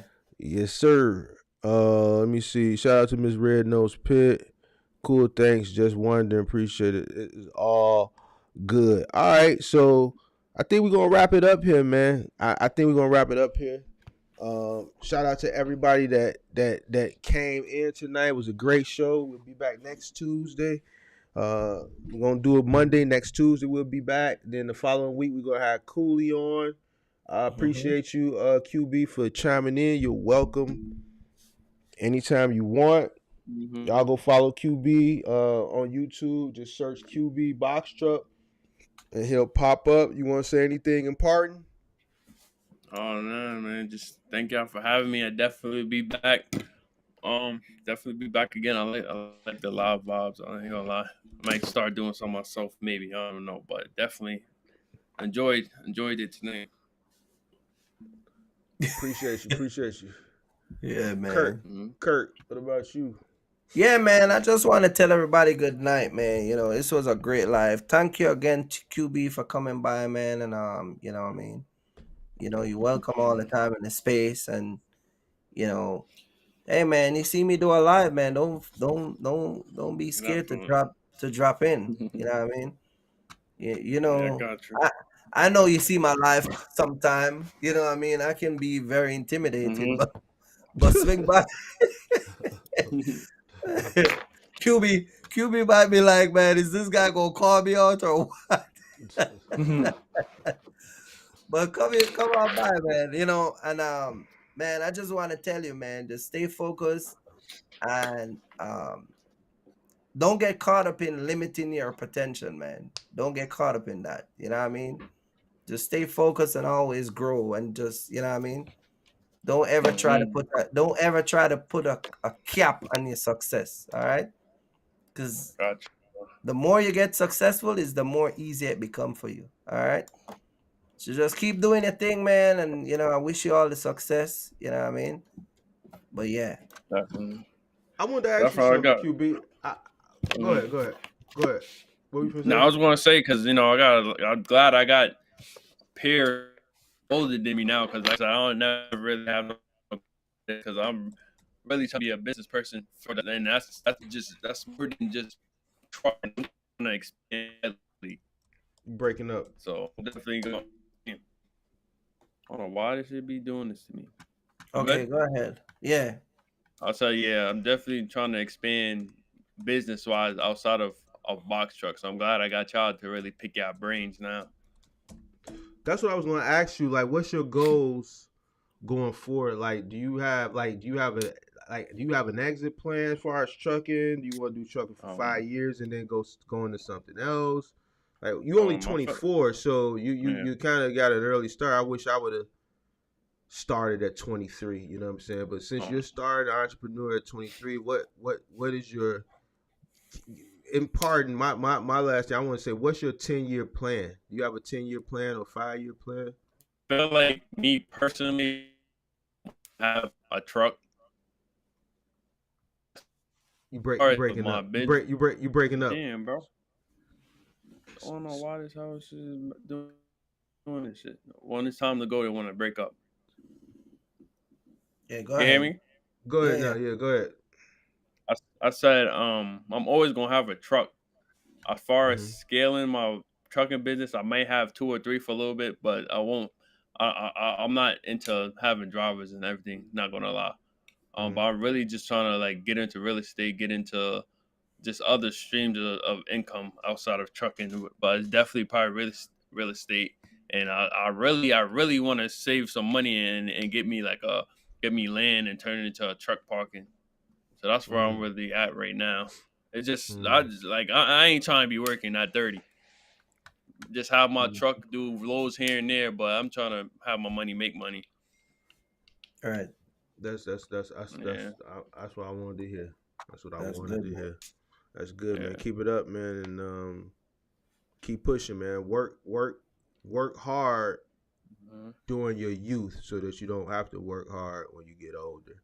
You know, you young, mhm, you got a head start on a lot of people just mentally, you know what I'm saying? So you Mm-hmm. 24, man, put them next 6 years, man, just work really, really hard and you can do it. At 30, you know what I'm saying? You can do it. Just invest money, take a small percentage of the money you make, invest it into certain assets, and just walk away from it. Just put it there and don't even look at it. You know what I'm saying? mhm, If you want to do real estate, that truck parking, that's a good idea. You know what I'm saying? Just set a plan, sit down, write everything down, create a plan on how you want to go about it, and then just set a timeline. So now you got a timeline, you got a goal and a timeline that you're working towards. You know what I'm saying? So yeah, go for it, man. Go for it, man. That's all I wanted to say. And pardon, I appreciate everybody for tuning in. Appreciate everybody for coming every Monday. I know y'all watch Sunday night. Me and Kurt individually, y'all come back Monday, but y'all want the content. We'll keep putting it out. I enjoy the Monday show. I enjoy the Monday show more mhm, than I enjoy my own show on Sunday and Thursday because it gives me an opportunity to dialogue with other people in the space and interact and engage. So with that being said, it seems like the audience likes it. We put a poll out, 80 what is this, out of let me see, where's this poll at? I asked about doing maybe a second night. 88 people voted. 83% said yeah, 17% said no. So we may do it. We may not commit mhm. to a second night. We may do a spot second night here and there. I don't know if I want to commit to a second night, but we may do a spot pop up second night here and there. But on that note, man, we're gonna get up out of here. I appreciate everybody for tuning in. We will see you next week. Peace out. Yep. Peace out. All right.